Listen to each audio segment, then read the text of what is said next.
My husband's face turned ashen when he returned from his business trip to find our joint accounts emptied and divorce papers on the kitchen table next to screenshots of him and his mistress in Bali, all dated during my second round of chemotherapy. The look in his eyes when he realized I'd discovered everything while fighting for my life was almost worth the betrayal, almost. Before we jump back in, tell us where you're tuning in from, and if this story touches you, make sure you're subscribed. Because tomorrow, I've saved something extra special for you. The steady beep of the heart monitor filled the sterile hospital room, a rhythmic reminder that I was still here, still fighting. October sunlight filtered through half-drawn blinds, casting long shadows across the polished floor. I adjusted my position on the hospital bed, wincing as the IV line tugged against my skin. 3 weeks into chemotherapy, and my body felt like it belonged to someone else. Hollow, fragile, a stranger's vessel I was forced to inhabit. My husband, Eric, sat in the corner chair, his attention fixed on his phone. His leg bounced with nervous energy, a habit I once found endearing but now recognized as impatience. How long had he been like this? How many signs had I missed while building the life I thought we shared? Mrs. Palmer? A nurse appeared in the doorway, clipboard in hand. Time for your next round. Eric's head snapped up, relief washing over his face. That's my cue, he said, already rising from his chair. He leaned down, pressing a quick kiss to my forehead. Too quick, too perfunctory. I've got that budget meeting across town. Will you be okay if I head out now? Before I could answer, he was gathering his jacket, keys jingling in his pocket. The doctor wanted to talk to both of us about the treatment plan, I reminded him, hating the pleading note in my voice. He checked his watch, an anniversary gift I'd saved for months to buy. Can you just fill me in later? This meeting's been on the books for weeks. Reynolds is flying in specifically to go over the Singapore expansion.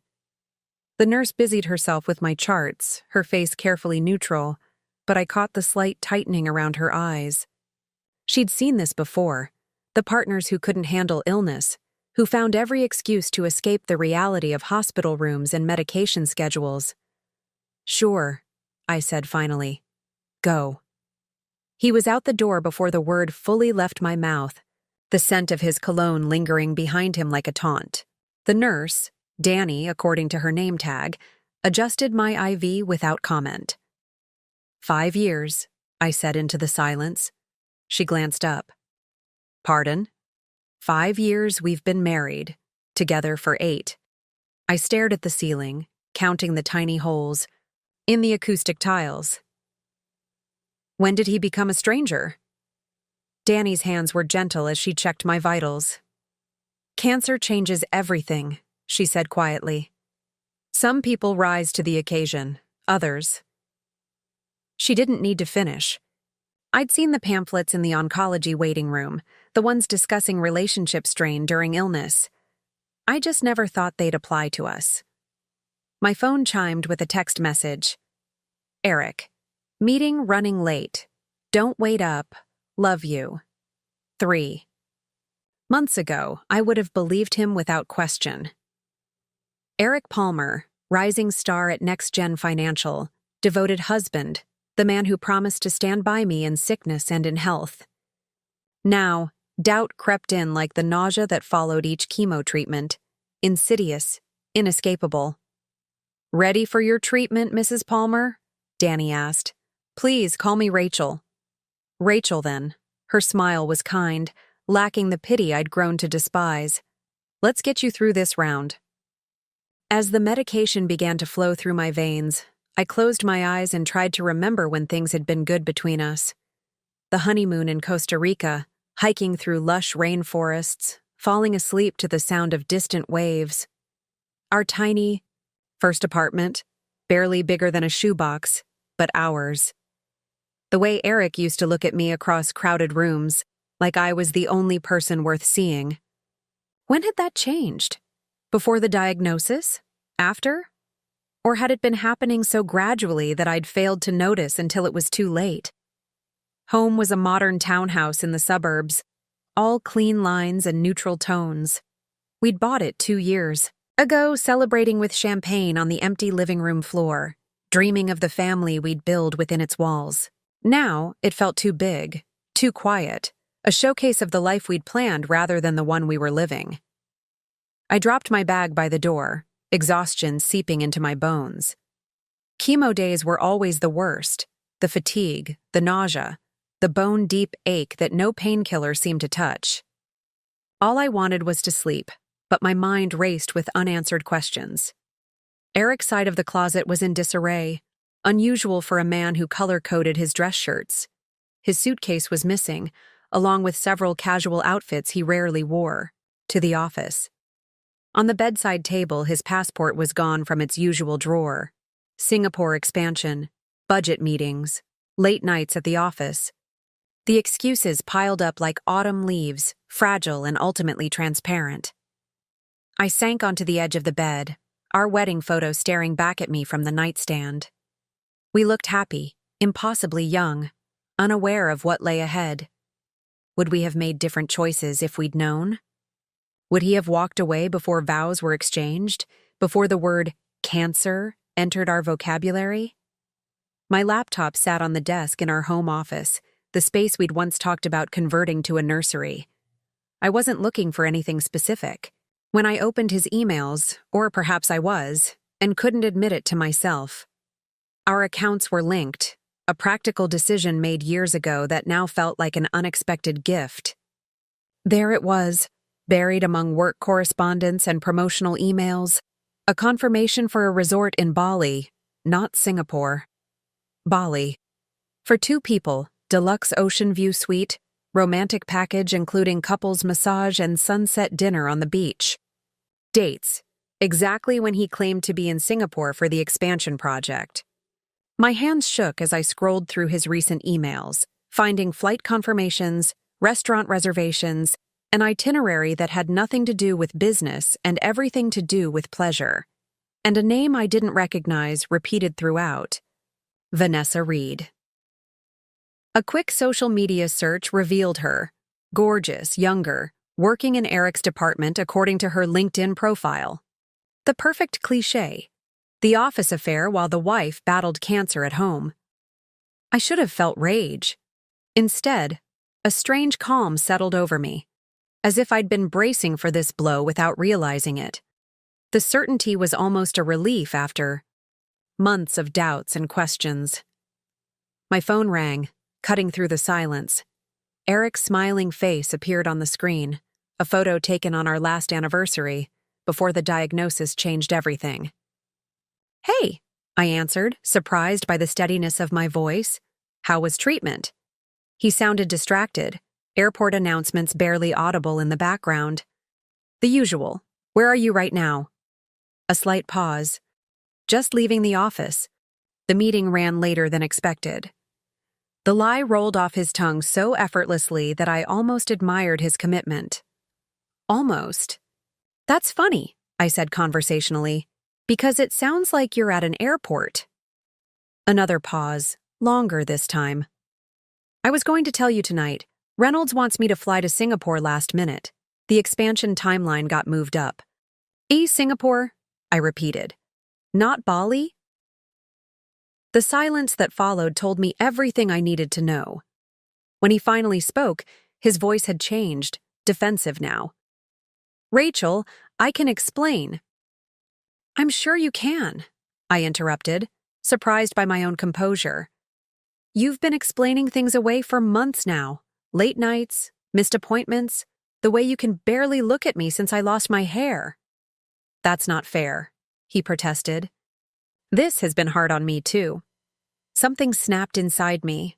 The last thread of patience, perhaps, or the final illusion that the man I married still existed. "Hard on you?" My voice rose despite my best efforts. "I'm fighting for my life while you're planning romantic getaways with your mistress. Tell me, Eric, what exactly has been so difficult for you? Having a sick wife who no longer fits into your perfect life?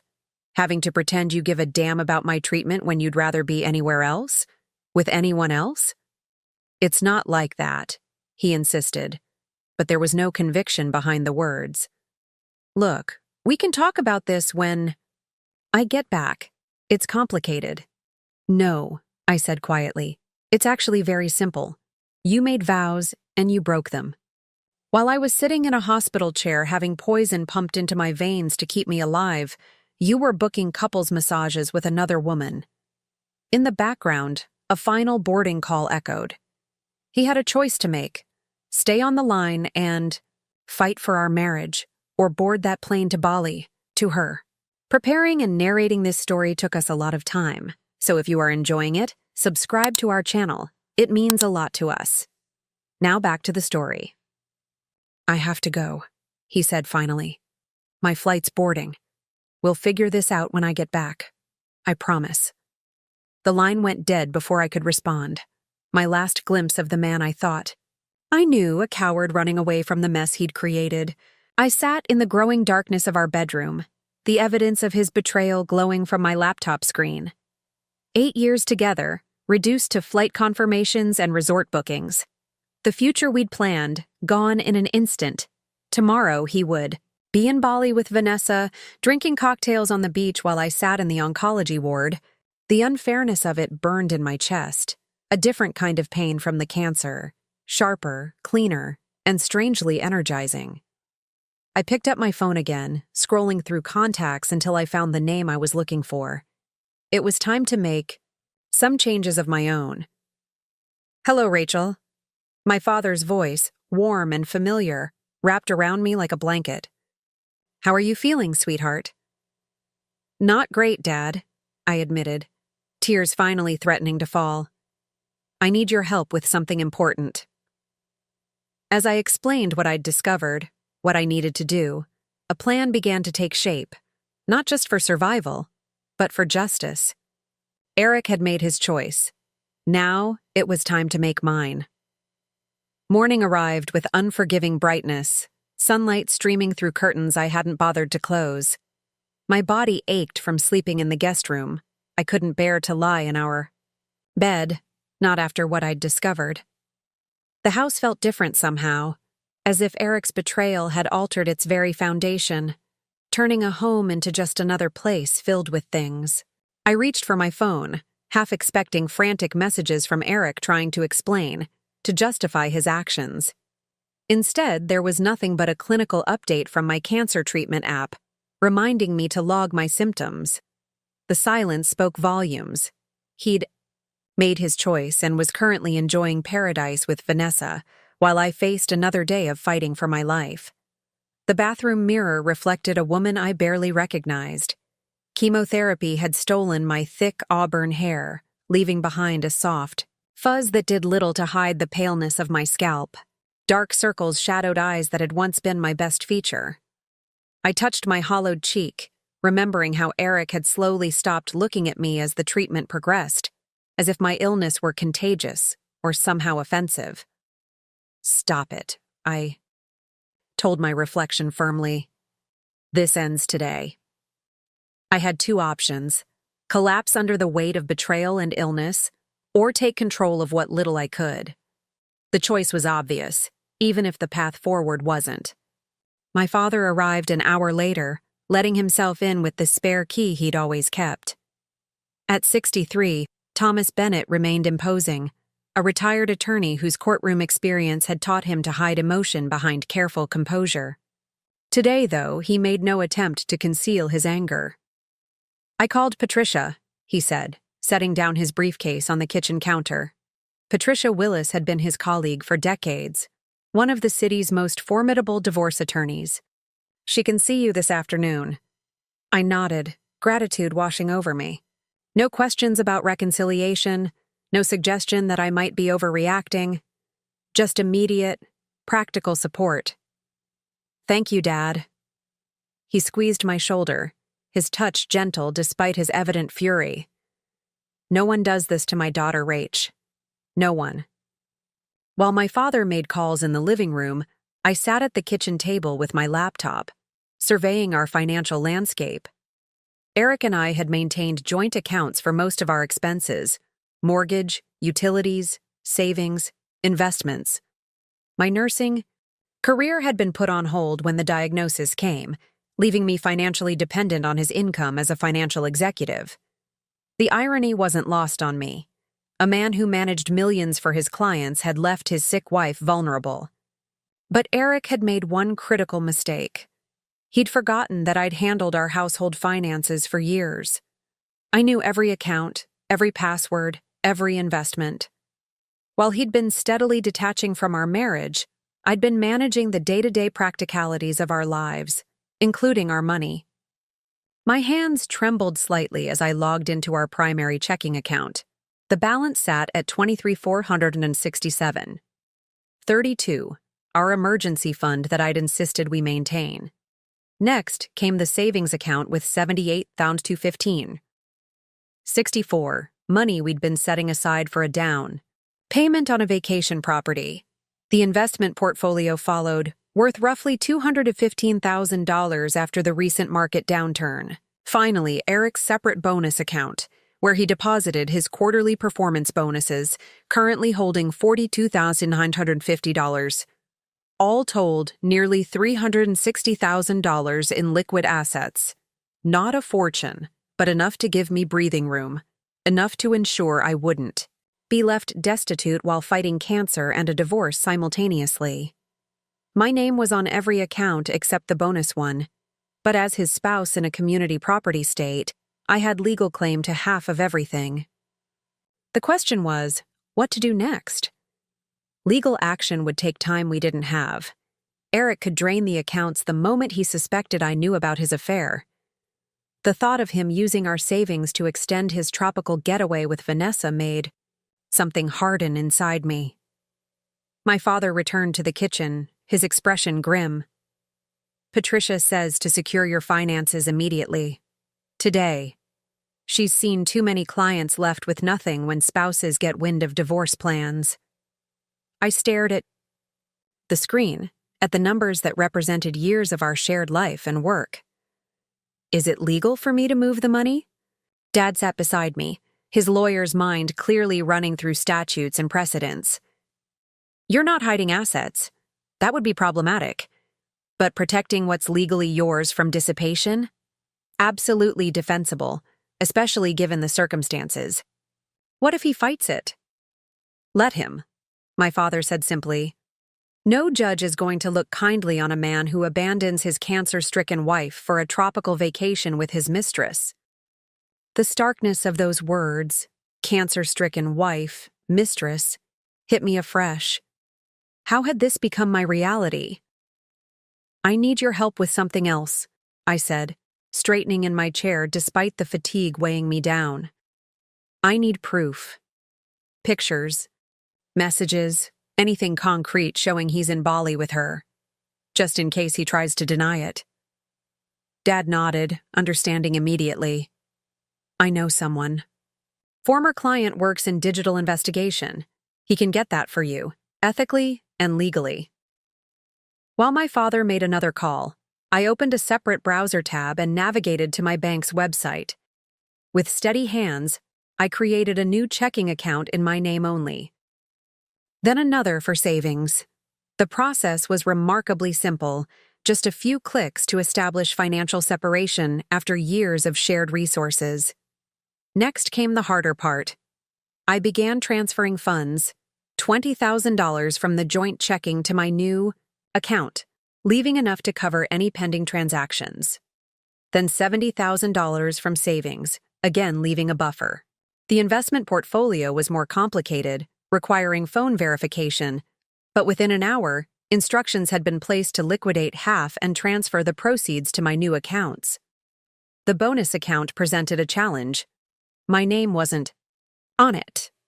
Legally, however, those funds were considered marital property since they were earned during our marriage. After consultation with my father, I left it untouched. Patricia would handle that through proper legal channels. By noon, I had moved approximately $180,000 to accounts Eric couldn't access.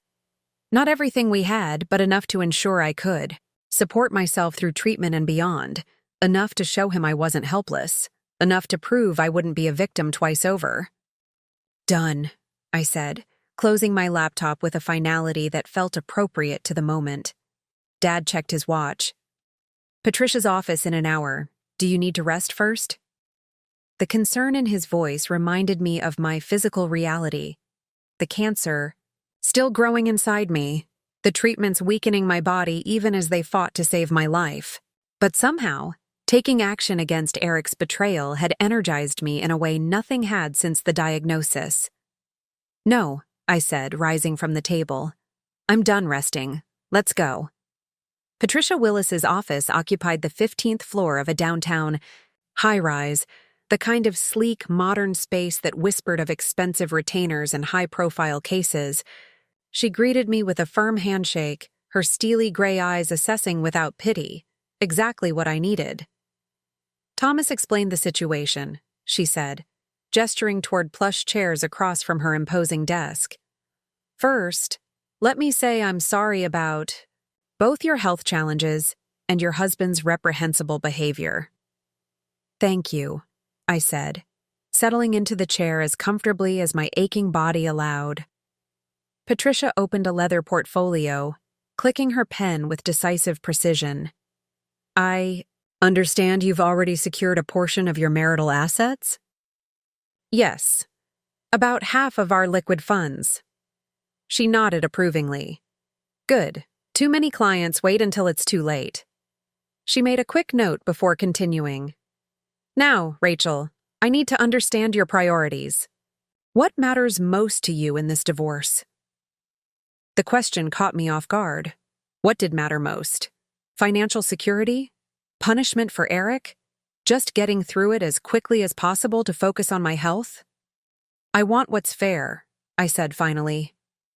"I want to be able to focus on getting well without worrying about money. I paused, the words sticking in my throat. "I want him to understand what he's done." Patricia studied me for a moment, then nodded as if I'd passed some invisible test. "We can achieve that. The law is on your side here, especially given the timing of his indiscretion relative to your diagnosis." For the next hour, we discussed strategy, documentation, timelines. Patricia explained how my illness would factor into support calculations, how Eric's affair could influence property division in our case. My father occasionally interjected with questions about legal precedents, two attorneys speaking a familiar language. By the time we finished, I held a folder containing preliminary divorce papers, financial disclosure forms for Eric to complete, and a list of documents I needed to gather.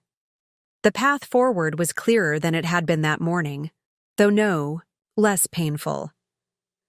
"One last thing," Patricia said as we prepared to leave. "My investigator found these." She slid a manila envelope across the desk. "Thomas mentioned you wanted evidence." Inside were printouts, screenshots from both Eric's and Vanessa's Instagram accounts, location tagged in Bali. Private accounts, but nothing stayed truly private in the digital age. There they were, his arm around her waist on a sunset beach, clinking champagne glasses at a resort restaurant, her head on his shoulder in a selfie taken in front of a waterfall, all while I was scheduling my next round of chemotherapy. "He posted these?" I asked, disbelief coloring my voice. "Publicly?" "Private account, limited followers," Patricia clarified. "But he wasn't exactly careful about who those followers were. Several mutual work colleagues could see everything." The final image showed them kissing on a balcony, tropical paradise. Spread out behind them, the timestamp indicated it was taken yesterday, while he was telling me he was in Singapore for business. I slipped the photos back into the envelope, a strange calm settling over me. "Is there anything else I should do before he returns?" Patricia considered this, tapping her pen against her portfolio. "Document everything in the house, valuables, furniture, artwork. Change your passwords on everything, including email. And Rachel," she added, her professional demeanor softening slightly. "Take care of yourself. The best revenge is living well, and that starts with your health. As we left the office, my phone chimed with a notification. A text from Eric. Meetings going well. Miss you. How's treatment? The audacity was breathtaking. Even now, caught in his deception, he continued the charade, spinning lies from a beach. In Bali while pretending to care about my cancer treatment. I didn't respond. Some messages didn't deserve answers. Instead, I turned to my father as we waited for the elevator. I want to go to the house, I said. There's something I need to do before my appointment tomorrow. Dad squeezed my hand, understanding in his eyes. Whatever you need, Rach. I'm right beside you. The elevator doors opened and I stepped inside, the weight of the divorce papers. In my bag, nothing compared to the weight lifting from my shoulders. For the first time since discovering Eric's betrayal, I felt something unexpected stirring beneath the pain and fatigue. Hope. The oncology ward always felt like entering another dimension, a place where time moved differently and normal life existed only in the conversations of visitors and staff. As I settled into the familiar treatment chair, I noticed the usual faces around me. Elderly Mr. Rodriguez with his worn paperback novels, middle-aged Wendy who always brought her knitting, and Dawn, barely 30 with 2 young children, her husband faithfully by her side during every treatment. I tried not to look at them too often, the happy couple. His unwavering presence made Eric's absence all the more glaring. "Good morning, Rachel," Danny said, preparing my IV with practiced efficiency. "Flying solo again today?" I'd told her nothing about my discoveries, about the transfers, about the divorce papers now carefully arranged on our kitchen table alongside printouts of Eric's Bali photos. Still, something in my expression must have revealed the shift in my reality. She paused, her experienced eyes searching my face. "Everything okay?" "No," I admitted, the simple honesty a relief after months of pretending. "But it will be." Danny nodded, not pushing for details I wasn't ready to share. Instead, she chatted about inconsequential things as she started my treatment. A new restaurant she'd tried, her daughter's soccer tournament, the unseasonably warm weather. The normalcy was comforting, a reminder that the world continued turning despite the seismic shifts in my personal life. "I have something for you," she said, returning after helping another patient. She handed me a business card. "Support group for patients under 40, meets Thursdays at 7 in the community room downstairs." I turned the card over in my fingers. "I'm not really a support group person." "Neither was I," she replied, surprising me. At my questioning look, she continued. "Breast cancer, 5 years ago. My husband couldn't handle it, walked out 3 weeks after my diagnosis." The parallel to my situation was startling. "I'm sorry." She shrugged, adjusting my IV line. "Don't be." His leaving was the wake-up call I needed. Made me realize I couldn't count on him to be my support system, so I had to build my own. She gestured to the card in my hand. That group was part of it. Just think about it. As the medication flowed into my veins, I considered her words. I'd been raised to value self-reliance, to handle problems privately, to maintain a strong facade. The thought of sitting in a circle sharing my pain with strangers made me deeply uncomfortable. And yet, wasn't that what I was doing with Danny right now? Finding unexpected connection and shared experience? "Maybe I'll check it out," I said finally, tucking the card into my purse. She smiled, patting my shoulder gently. "Good. Now, let's get through today's treatment. One step at a time. One step at a time." The mantra repeated in my mind as the hours passed, as the medicine that might save my life while making me feel half dead dripped steadily into my body. One step at a time, secure finances, file for divorce, focus on treatment, build a new support system, survive. My father picked me up afterward, his concern evident in the careful way he helped me to the car. Treatment days were always the worst. fatigue, like I'd never known before the diagnosis, nausea simmering just below the surface, a bone-deep ache nothing seemed to touch. Today, though, the physical discomfort competed with the emotional storm brewing inside me. "I've been thinking, I said as we drove through midday traffic, about what happens when Eric gets back. Dad's hands tightened slightly on the steering wheel. "You don't have to see him if you don't want to." "But I do want to," I replied, surprising myself with the certainty in my voice. "I need to see his face when he realizes what I've done. I need that moment, Dad." He glanced at me, then back at the road. "Are you sure that's wise? You've already secured your finances, filed the divorce papers. Patricia can handle communication going forward." "This isn't about practicality," I said quietly. "It's about, I don't know, closure maybe. Standing up for myself. Showing him I'm not just going to disappear quietly while he builds a new life with her."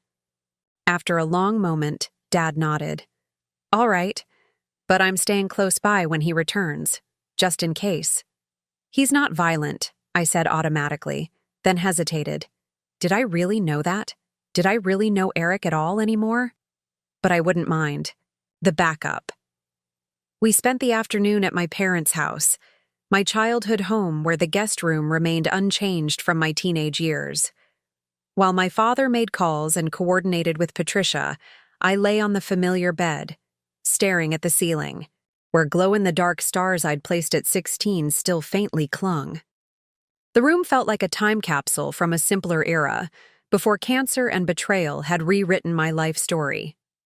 My mother had passed away from a sudden heart attack 3 years earlier, a loss that had drawn Eric and me closer at the time. He'd been my rock then, holding me through grief that felt insurmountable. Where was that man now? Had he ever really existed? Or had I just seen what I wanted to see?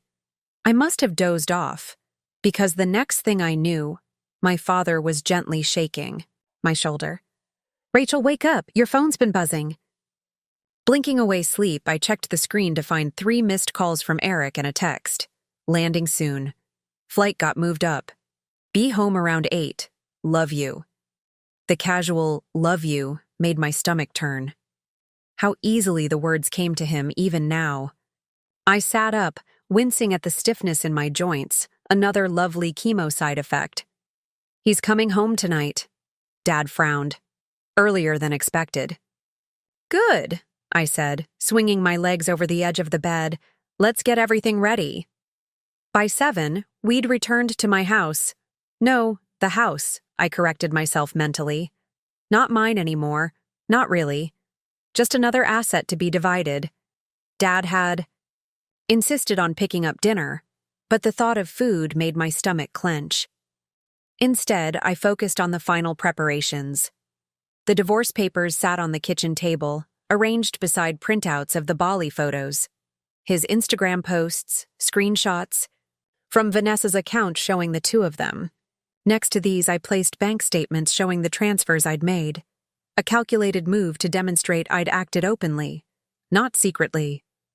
"Perfect," my father observed from the doorway. "Unmissable." I nodded, running my finger along the edge of the table. "I should change," I said, glancing down at my comfortable post-chemo outfit, loose sweatpants and an oversized sweater.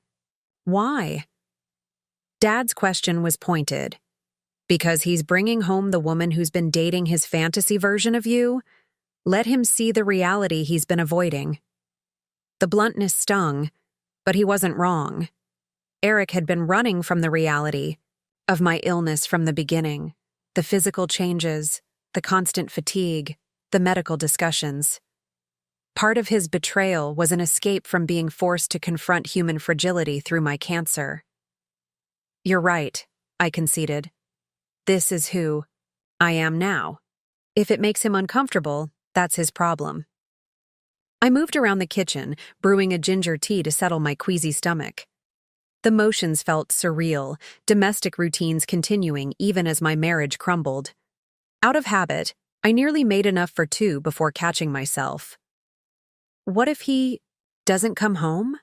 I asked suddenly, voicing the fear that had been building since my discovery. What if he stays with her? Dad considered this. Then the papers get served wherever he is, and you still win. He gestured around the space. This doesn't have to be the confrontation. The actions you've already taken, securing your finances, filing for divorce, those are the real power. Moves. Everything else is just closure. The distant sound of a car door slamming jolted me from our conversation. Through the kitchen window, I could see headlights illuminating the driveway. My heart hammered against my ribs, adrenaline temporarily overriding the fatigue of treatment. He's here, I whispered unnecessarily. Dad straightened, protectiveness radiating from him. Do you want me to stay in the room or give you space? I took a deep breath, steadying myself. Maybe hang back a bit. I need to do this, but I'll be right in the living room, he promised. One shout away. The sound of a key in the lock echoed through the house. There was a momentary pause. Had he noticed my father's car in the driveway? Before the front door swung open, footsteps in the entryway, the thud of luggage being set down. Rachel? Eric's voice called out. You home, babe? Babe? The casual endearment from the man who'd just spent a week in a luxury resort with another woman while I fought cancer alone. In the kitchen, I replied, amazed at how steady my voice sounded. More footsteps, then he appeared in the doorway.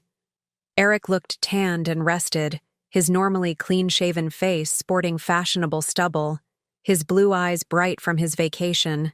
He wore designer jeans and a linen shirt I'd never seen before, new purchases for his tropical getaway, perhaps. At the sight of me sitting calmly at the kitchen table, a smile spread across his face. Hey, you're up. I thought you might be resting after treatment. He moved toward me, arms opening for an embrace. I remained seated, my hands curled around my mug of tea. How was Bali? He froze mid-step, his smile faltering but not quite disappearing. What? Bali, I repeated, gesturing to the photographs spread on the table. It looks beautiful this time of year. The Ayana Resort, was it? Ocean view suite, couples massage package? The color drained from his face as his eyes fell on the table's contents. The photos, the bank statements, the legal papers. His gaze darted between them, comprehension dawning slowly, then all at once. Rachel, I can explain. Can you? I interrupted, keeping my voice level despite the tremor threatening to overtake me. Can you explain why you were in Bali with your girlfriend while telling me you were in Singapore for business? While I was in chemotherapy fighting for my life? Eric's mouth opened and closed, words failing him. His gaze locked on the bank statements, realization washing over his features. You transferred the money? All of it? Not all of it, I corrected. Half. My half. The law entitles me to 50% of our marital assets, Eric. I just took what was legally mine. He stepped forward, one hand reaching for the statements. You can't do that. You can't just... She absolutely can. My father's voice came from behind him, firm and authoritative. Eric whirled around, startled by the unexpected presence. Dad stood in the doorway, arms crossed, expression stern. And she did. Legally. Eric's shock gave way to anger. This is between me and my wife, Thomas. Ex-wife, I corrected, tapping the divorce papers. Or soon-to-be, anyway. This redirected his attention to me, his expression shifting rapidly, between disbelief, anger, and something that might have been fear. Rachel, you're not thinking clearly. The cancer, the treatments, they're affecting your judgment. The condescension in his tone ignited something in me, burning away the last traces of hesitation. My judgment? You've been sleeping with your coworker while I'm fighting cancer, And you think my judgment is impaired? It's not what you think. Stop, I said sharply. Just stop. I've seen the pictures, Eric. I've read the emails. I know exactly what it is. He ran a hand through, his hair frustration evident. Then, changing tactics, his expression softened into what I recognized as his negotiation face, the one he used to close deals at work. Look, I know how this looks. I made a mistake, a huge mistake. But we can work through this. People overcome affairs all the time. This isn't about the affair, I said quietly. It's about you abandoning me when I needed you most. It's about you living a double life while I was fighting for mine. It's about discovering that the person I trusted most in this world couldn't be bothered to sit through a chemo treatment, but could find time for a romantic getaway with someone else. His face flushed, defensive anger replacing the placating tone. Do you have any idea how hard this has been for me? Watching you get sick, never knowing what to say, feeling helpless. All the time? I needed a break, Rachel. Just a break. The selfishness of his words hung in the air between us. A break. As if my cancer were an inconvenience he'd needed a vacation from, rather than a life-threatening illness I couldn't escape. In that moment, I saw Eric clearly for perhaps the first time. Not the husband I'd loved, but a man unable to honor his vows when they became difficult. Well, I said finally, you've got your break. A permanent one. My attorney will contact you about next steps. Eric's gaze darted back to the bank statements, real panic setting in. What am I supposed to do about money? The mortgage payment is due next week. Figure it out, I replied, echoing his own dismissive words from months earlier when I'd expressed fears about my prognosis. I'm sure Vanessa can help. She seemed very helpful in Bali. His face contorted, with anger. You vindictive bitch, you planned this whole thing. My father stepped forward instantly, but I raised a hand to stop him. No, Eric, you planned this whole thing the moment you decided your tropical affair was more important than your wedding vows. I'm just making sure I don't become a victim of your selfishness twice over. I stood up slowly, my body protesting after the day's treatment. You should go. The divorce papers explain everything, including that this house is now contested property.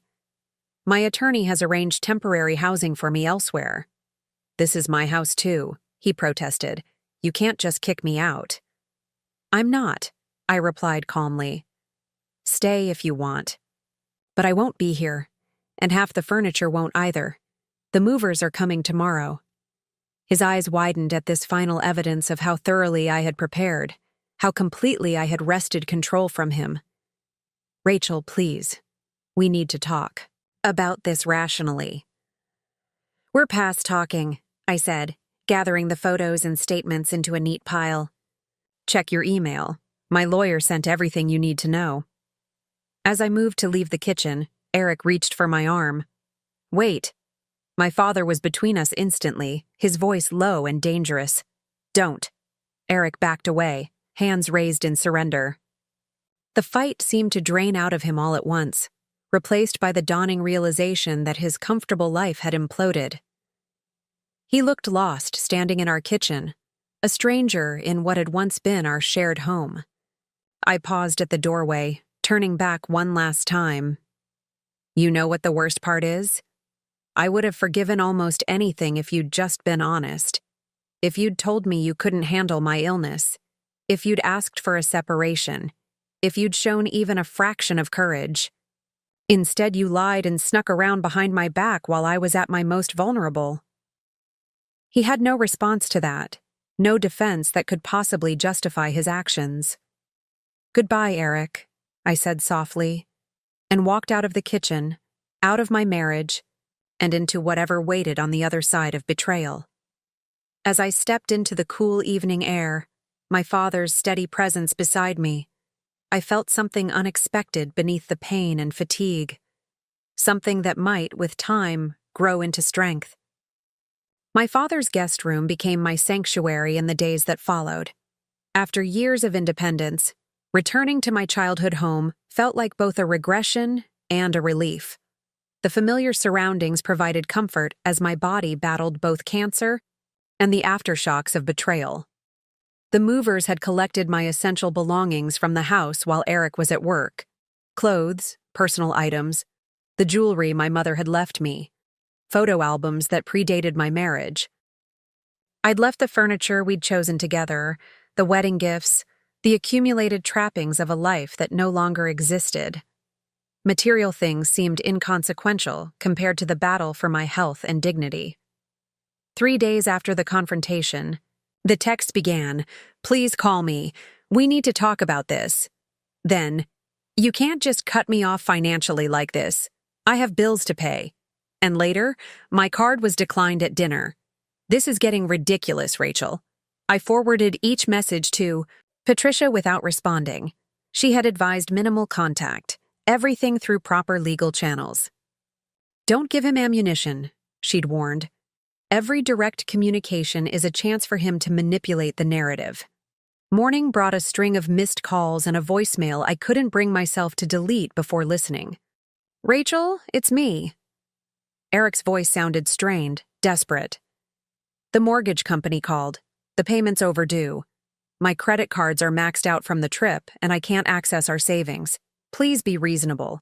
We can work something out, but I need access to some funds. Call me back."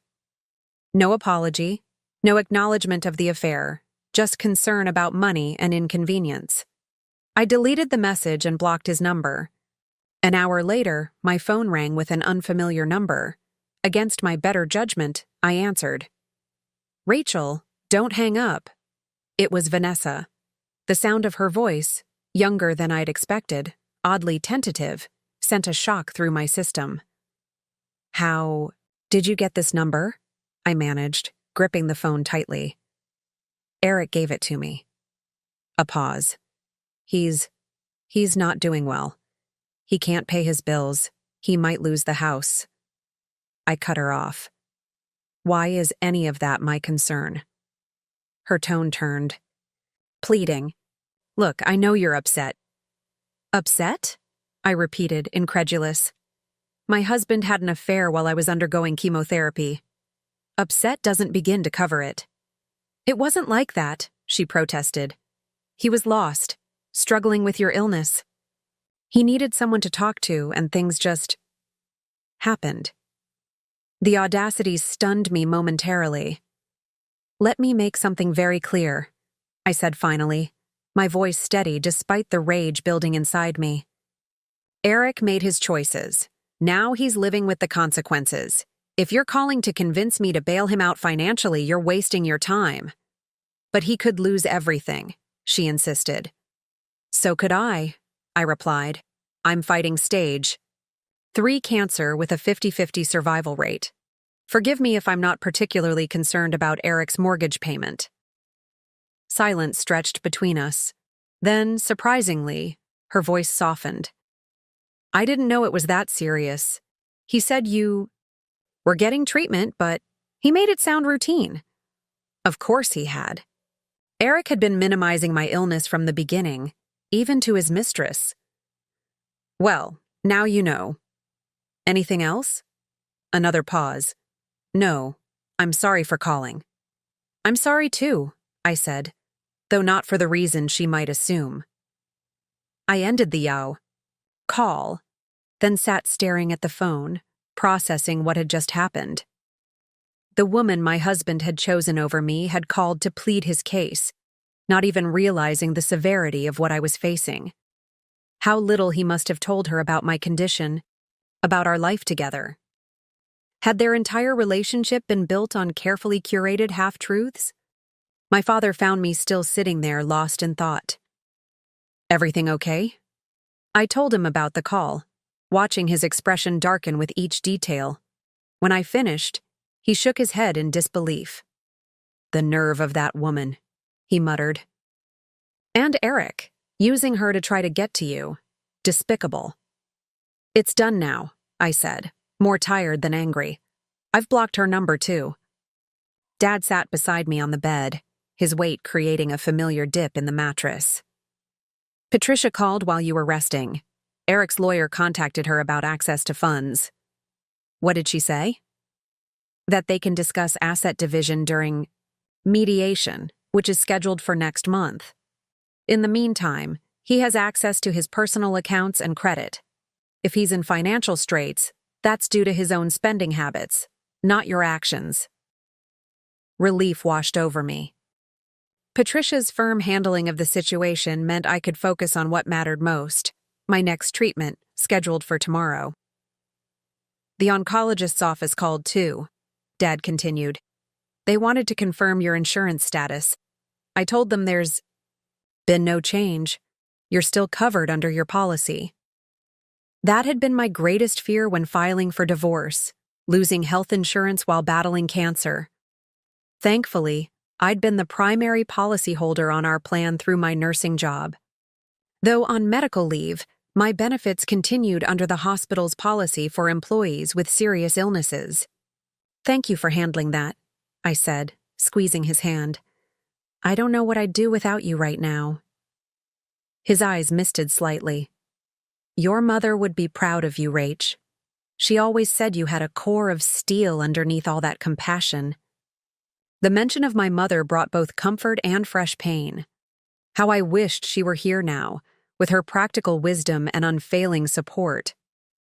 She'd faced her own challenges with the same quiet strength I was trying to channel. I miss her, I whispered. Me too, kiddo. Every day. We sat in companionable silence for a moment before he patted my knee and stood. Get some rest. Big day tomorrow. After he left, I pulled out the support group card Danny had given me. Thursday, 7:00 p.m. Tomorrow evening, after my treatment. The timing seemed significant somehow, a door opening just when I needed it most.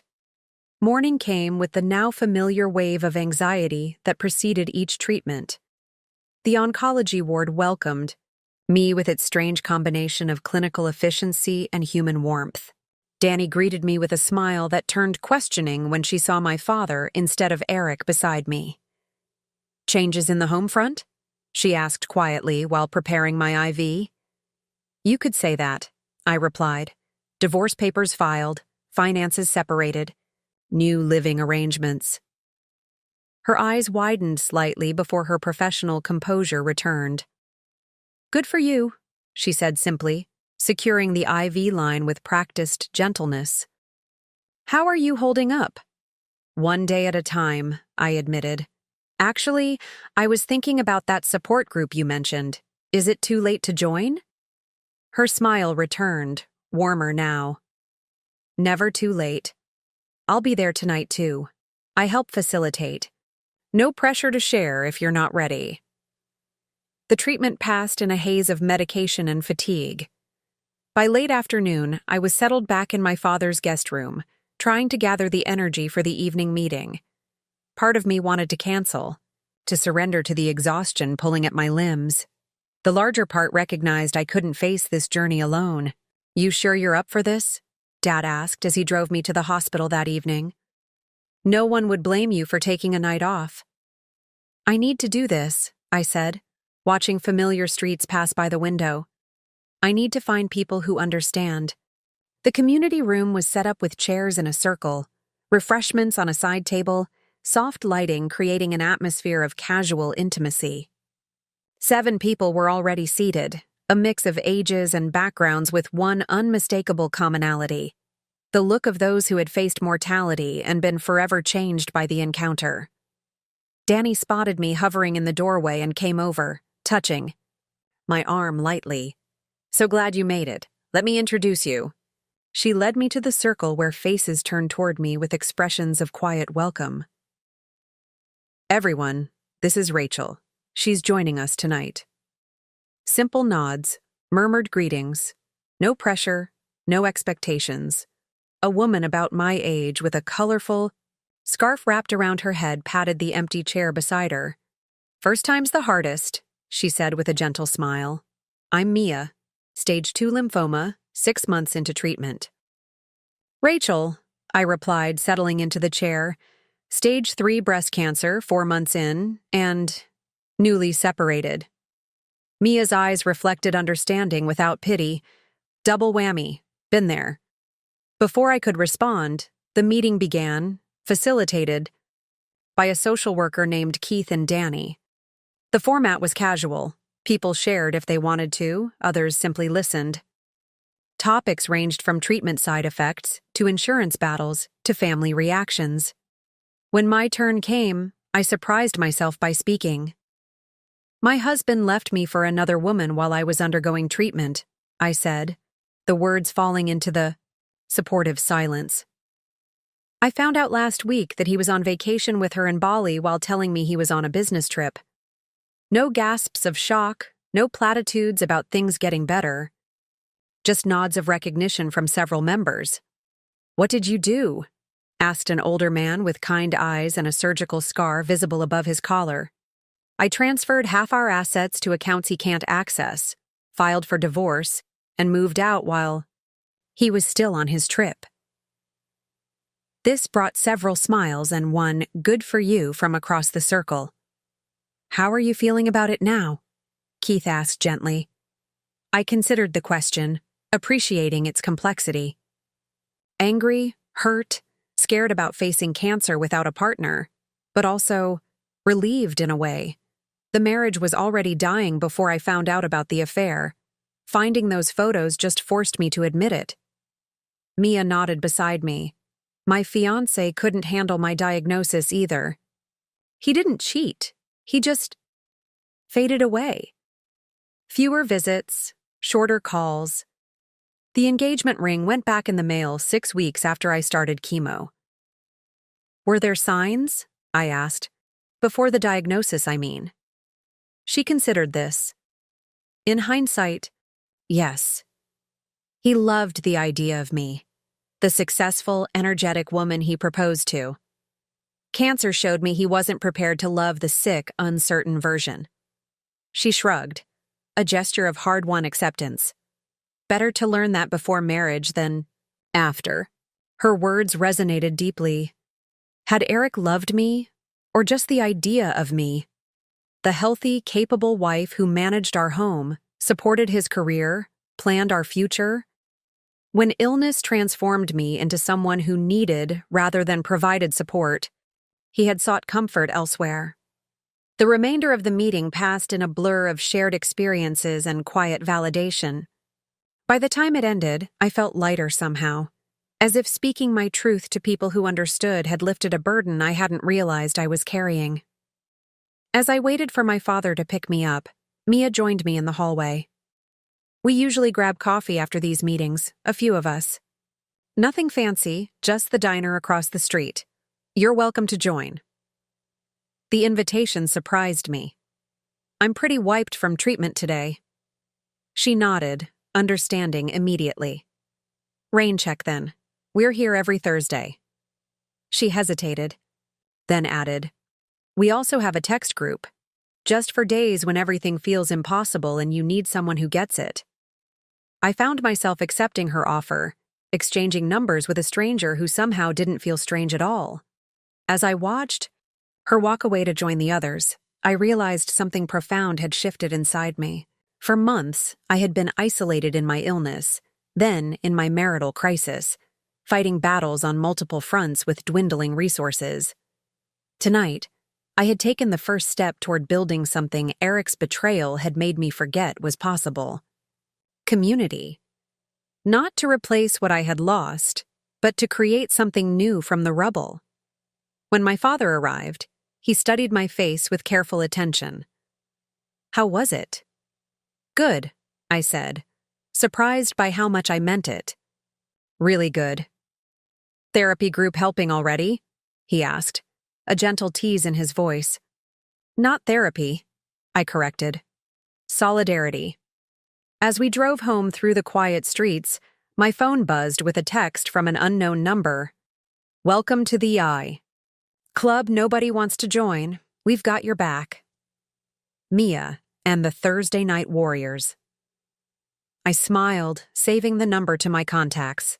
The road ahead remained daunting: cancer treatments with their brutal side effects, divorce proceedings, rebuilding. A life from scratched foundations. But for the first time since Eric's betrayal, I didn't feel like I was facing it alone. This unexpected silver lining didn't erase the pain of what had happened. It didn't make Eric's betrayal any less devastating or my diagnosis any less terrifying. But it offered something I desperately needed: the promise that even in the darkest circumstances, new connections could form, new strength could emerge. Tomorrow would bring more challenges: another discussion with Patricia about the divorce, lab work to determine if the treatments were working, the ongoing battle against exhaustion that colored every moment. Tonight, though, I allowed myself to recognize the small victory of having survived not just cancer's assault on my body, but betrayal's attack on my heart. I was still standing, still fighting.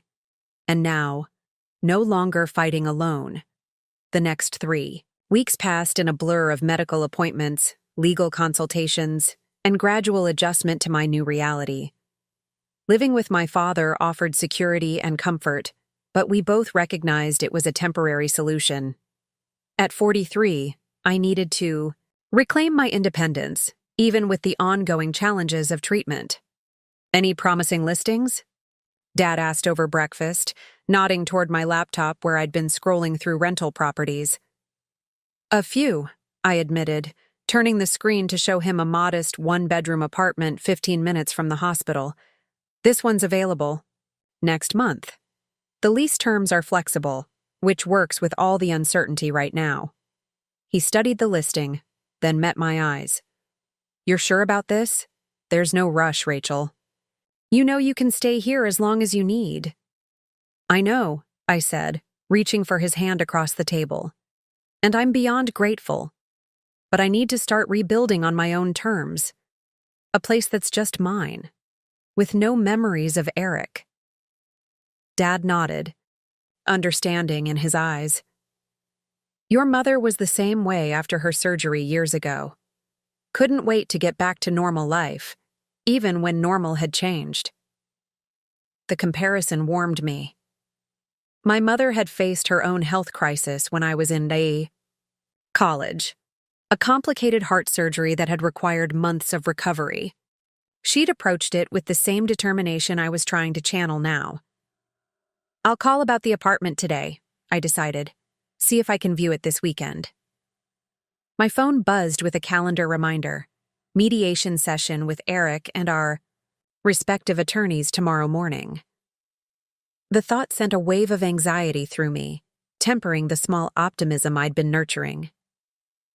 "Second thoughts about facing him?" Dad asked, noticing my expression. "Not about the divorce," I clarified. "Just about seeing him. It's been almost a month." In that month, Eric had progressed from angry texts to desperate voicemails to formal communications through his attorney. The initial shock had apparently worn off, replaced by a calculated approach to securing his financial interests.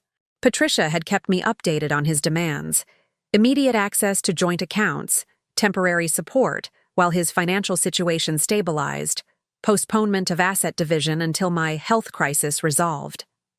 Each request had been firmly denied.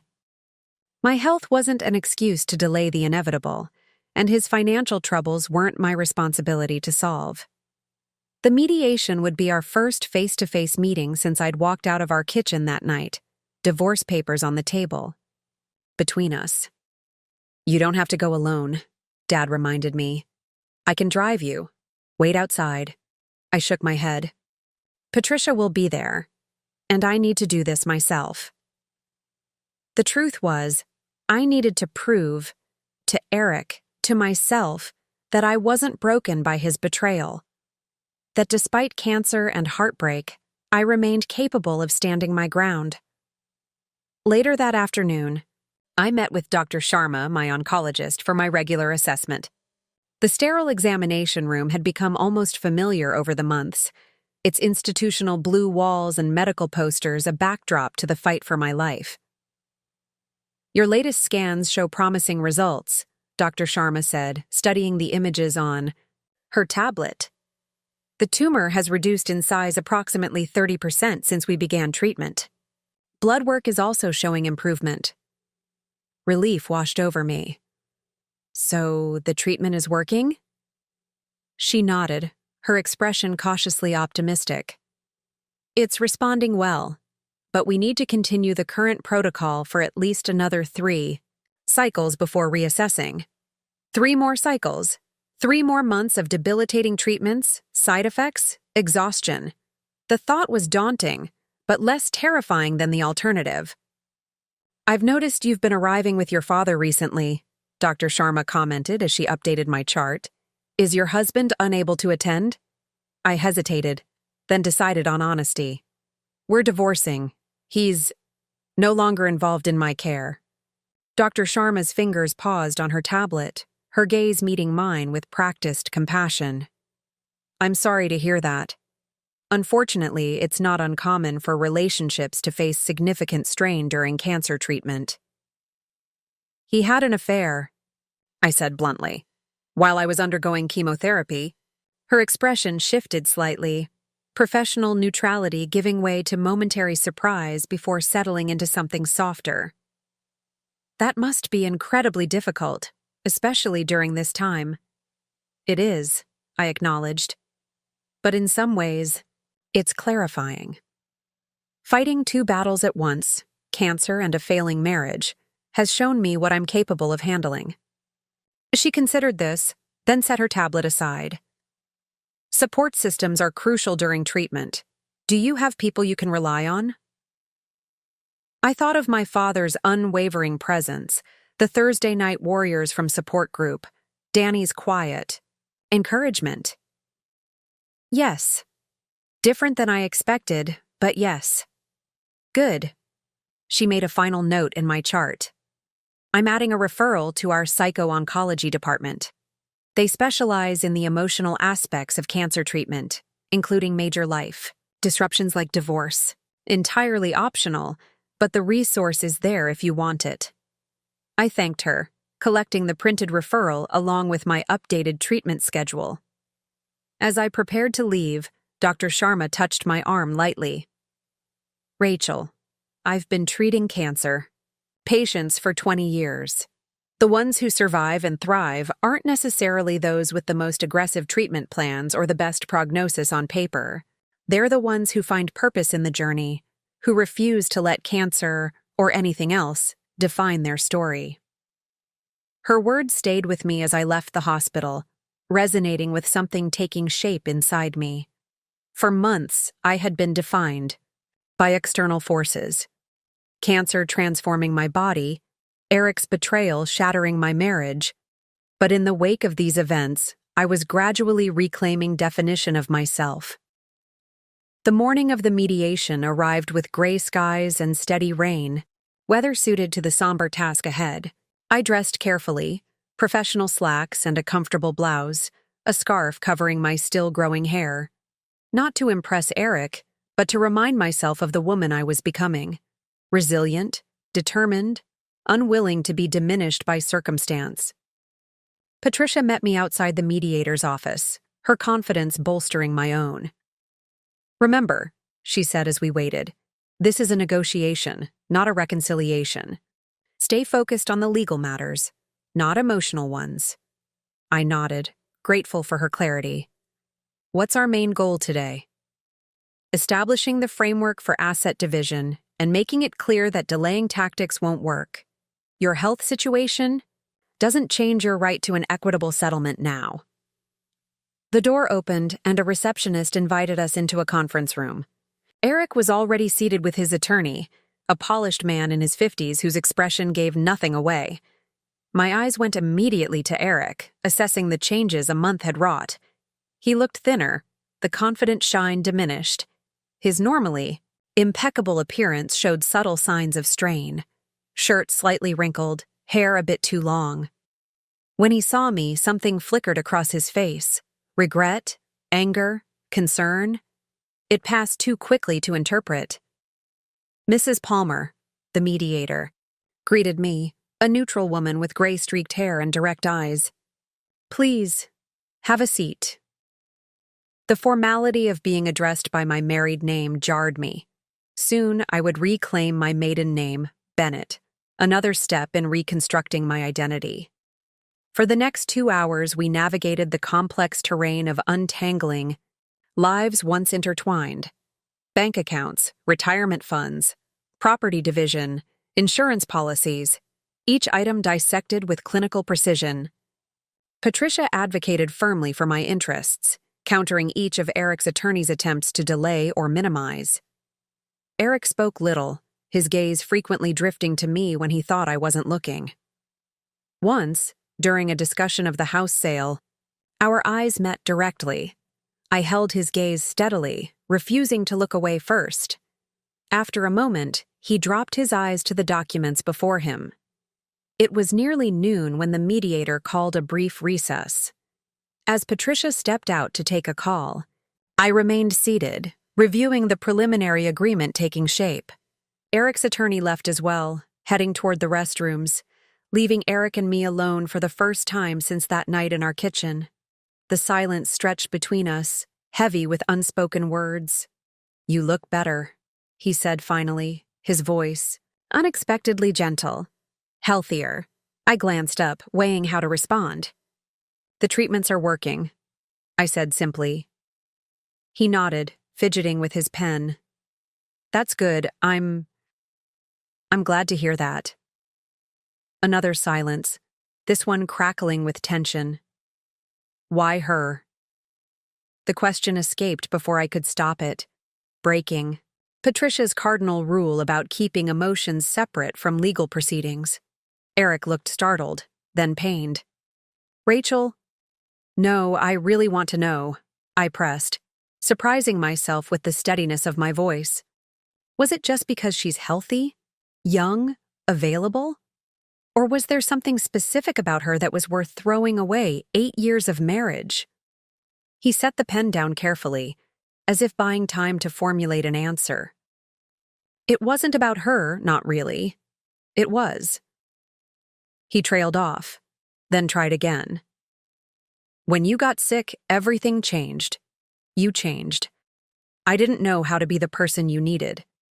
Vanessa was uncomplicated. An escape." "An escape," I repeated, the words bitter on my tongue. "While I was fighting for my life, you needed an escape." "That's not fair." "None of this is fair, Eric. Cancer at 43 isn't fair. Being betrayed by my husband during the worst time of my life isn't fair. But here we are." He leaned forward, lowering his voice. "I made a terrible mistake. I know that now. These past weeks, living with the consequences, it's been hell, Rachel. The house is in foreclosure. My credit is ruined." Vanessa left when she realized I couldn't maintain the lifestyle she expected. The admission should have brought satisfaction. Instead, I felt a strange emptiness. "And that's why you want to reconcile? Because your girlfriend left and you're in financial trouble?" "No," he protested. "Because I still love you. Because I realized what I threw away." For a brief moment, I tried to imagine a different outcome: forgiveness, reconciliation, rebuilding what had been broken. The image wouldn't form. Too much had changed, not just between us, but within me. "You don't love me, Eric," I said quietly. "You love the idea of financial stability and the comfortable life we had. There's a difference." Before he could respond, the door opened as Patricia and Eric's attorney returned. The moment for personal conversation had passed, replaced once again by the formal process of legal separation. By the end of the session, we had established a framework for the divorce settlement. The house would be sold, proceeds divided equally. After the mortgage was satisfied, retirement accounts split according to duration of marriage. Personal property already separated would remain with its current possessor. Temporary support was denied, but I agreed not to contest Eric's withdrawal of a specified amount from one joint account to address immediate housing needs. As we prepared to leave, Eric caught my eye one final time. Rachel, can we talk? Privately? Just once before everything is finalized? Patricia started to intervene, but I raised a hand to stop her. Why? He seemed taken aback by the directness of my question. Because? Because there are things I need to say. Explanations you deserve to hear. I considered him for a long moment. This man who had once been the center of my world, now almost a stranger. I don't need explanations, Eric. I needed a husband who wouldn't abandon me when I got sick. The time for talking was before you got on that plane to Bali. His face fell, but he nodded, accepting the finality in my tone. I understand. For what it's worth, I'm sorry. Truly. I know, I said, surprised to find I believed him. But sorry doesn't fix this. Some things, once broken, stay broken. Outside, rain continued to fall, washing the city in muted grays and blues. Patricia squeezed my arm as we walked to her car. You did well in there, she said. Stayed focused, didn't get drawn into emotional appeals. I smiled faintly, except for that one moment during the break. Nobody's perfect, she replied, with a shrug. And sometimes asking the hard questions gives closure. Did you get what you needed from his answer? Had I? Eric's explanation had been exactly what I'd expected. Selfish, centered on his needs rather than my situation. Yet, hearing it had provided something important, confirmation that leaving had been the right decision. Yes, I said finally. I think I did. That evening, I sat in my usual place at the support group, listening as others shared their weekly struggles and victories. When my turn came, I surprised myself by discussing the mediation rather than my improving medical results. I saw my husband today for the first time since discovering his affair, I told the circle. He wanted to reconcile, claimed he still loves me now that his mistress has left and he's facing financial problems. Mia raised an eyebrow beside me. And I realized something important, I continued. Cancer takes so much from us. Energy, health, sometimes even hope. But it also strips away pretense, shows what relationships are made of. Some crumble under pressure. Others reveal surprising strength. Keith nodded encouragingly. What did you decide about his request? That some chapter endings are necessary for the story to continue, I replied. I'm not the same woman who began this journey. I can't go backward, only forward. After the meeting, several of us gathered at the diner across the street, a ritual I'd come to cherish in recent weeks. Over decaf coffee and shared desserts, conversation flowed easily, punctuated by laughter despite the serious circumstances that had brought us together. As I looked around the table at these people who had become unexpected friends, I recognized that something fundamental had shifted inside me. The pain of Eric's betrayal hadn't disappeared. The fear of cancer's uncertain outcome hadn't vanished. But alongside these hard realities, something new had taken root. A sense of possibility, of forward movement.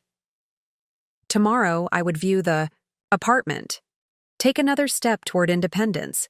Next week would bring another treatment, another battle in the ongoing war against cancer. The divorce proceedings would continue, gradually severing the legal bonds of a marriage already broken. In spirit, none of it would be easy. All of it would require strength I was still discovering within myself. But for the first time since finding those damning photos of Eric in Bali, I felt something unexpected stirring beneath the pain and uncertainty. Hope, tenacious and unbidden, like the first green shoot breaking through winter soil. The one-bedroom apartment on Maple Street became my sanctuary. Small but flooded with natural light, it featured large windows overlooking a community garden, hardwood floors that creaked pleasantly underfoot, and just enough space for the essentials I'd brought from my former life. Most importantly, it was mine alone, a fresh canvas unmarked by memories of Eric or our marriage. This is the last box, my father announced, setting down a container labeled kitchen with exaggerated care. Though I still don't understand why you wouldn't let me hire movers. I smiled, arranging mugs on an open shelf. Because I wanted to do this myself, or at least as much as I could. The truth was more complicated. Each item I unpacked, each deliberate choice about what to bring to my new home and what to leave behind, felt like a reclamation of agency after months of having so little control over my life. Dad glanced around the half-furnished space, concern etched in the lines around his eyes. "Are you sure you'll be comfortable here? It's not too late to reconsider staying with me a bit longer." "I'm sure," I said, reaching for his hand. "The hospital is 10 minutes away. The pharmacy delivers, and I promise to call if I need anything." He nodded reluctantly. "Your mother would say I'm being overprotective." "She would," I agreed, "and she'd be right. But I love you for it." After he left, I continued unpacking slowly, pacing myself as Dr. Sharma had advised. The previous week's treatment had been particularly grueling, leaving me with bone-deep fatigue and persistent nausea. Still, there was satisfaction in each small accomplishment: books arranged on shelves, clothes hung in closets, a new set of sheets on the bed I'd purchased for this fresh start. By evening, exhaustion forced me to stop. I settled onto the windowsill, seat with a cup of ginger tea, watching as the community garden below filled with after-work visitors tending to their plots. An elderly woman carefully watered rows of vegetables. A young couple harvested tomatoes, laughing together. A man about my age knelt in the soil, transplanting seedlings with methodical care. I wondered about their stories, their challenges. Did any of them know what it felt like to have your body turn against you? To have your partner abandon you at your most vulnerable? From the outside, I looked like any other tenant watching the world go by. No one would guess the battles being fought beneath my skin, within my heart. My phone chimed with a text from Mia. "Settled in? We're all dying to see the new place. Thursday, post-group housewarming?" The suggestion brought a smile to my face. "Nothing fancy," I replied. "Just tea and store-bought cookies. Still on restricted diet." "Perfect," came the immediate response. "Dawn's bringing her famous sugar-free brownies anyway. Doctor approved and actually edible. Miracle of miracles." The exchange reminded me how quickly these people had become integral to my new life. Mia, with her unfailing humor despite her own lymphoma battle. Dawn, balancing treatment with parenting 2 young children. Older Walt with his gardening tips. And quiet wisdom. The Thursday Night Warriors, as we half-jokingly called ourselves, had created a pocket of understanding in a world that often didn't know how to handle illness and its aftermath. As darkness fell, I found myself filled with an unexpected contentment. This small apartment represented more than just housing. It was a statement of intent, a declaration that regardless of what cancer or divorce might take from me, I was determined to build something meaningful from what remained. The feeling lasted until precisely 8:42 the next morning, when my phone rang as I was preparing for a follow-up appointment with Dr. Sharma. "Rachel Bennett?" The voice was unfamiliar, professionally neutral. "Yes, this is Rachel." I'd begun using my maiden name again, though the legal change wouldn't be final until the divorce. "This is Carol from Westside Medical Insurance Services. I'm calling about a flag on your coverage status." My stomach dropped, hand tightening around the phone. "What kind of flag?" "It appears your policy has been modified. Effective yesterday, your coverage level changed from the comprehensive family plan to basic individual coverage. This represents a significant reduction in benefits, particularly regarding specialized treatments." The room seemed to tilt slightly as implications cascaded through my mind. My cancer treatments, the specialized medications, the cutting-edge protocol Dr. Sharma had recommended, had been covered under the comprehensive plan. The basic plan would cover only standard treatments, leaving me responsible for the difference. Thousands of dollars per session. Tens of thousands over the course of the remaining treatment cycle. There must be a mistake, I said, struggling to keep my voice steady. I'm the primary policyholder. I never authorized any change to my coverage. According to our records, the change was processed through your employer, Mercy Regional Hospital. Since you're on medical leave, your spouse, Eric Palmer, was listed as the authorized contact for benefits adjustments. Eric, of course, unable to access our joint accounts, he'd found another way to exert control. That's incorrect, I stated firmly. I'm in the process of divorcing Mr. Palmer. He has no authorization to make changes to my benefits. And Mercy Regional has a policy protecting employees on medical leave from coverage reductions. I see, Carol said, her tone shifting slightly. In that case, I recommend contacting your HR department immediately. Until this is resolved, you should be aware that any treatment scheduled will be processed under the reduced coverage terms. My mind raced to my calendar. Next treatment, 3 days away. The appointment with Dr. Sharma, 2 hours from now. Insurance bureaucracy. Notoriously slow to correct errors, even ones with potentially life-threatening consequences. Thank you for the information, I managed, ending the call as calmly as possible before immediately dialing Mercy Regional's HR department. 20 minutes of being transferred between departments, explaining the situation repeatedly, and navigating.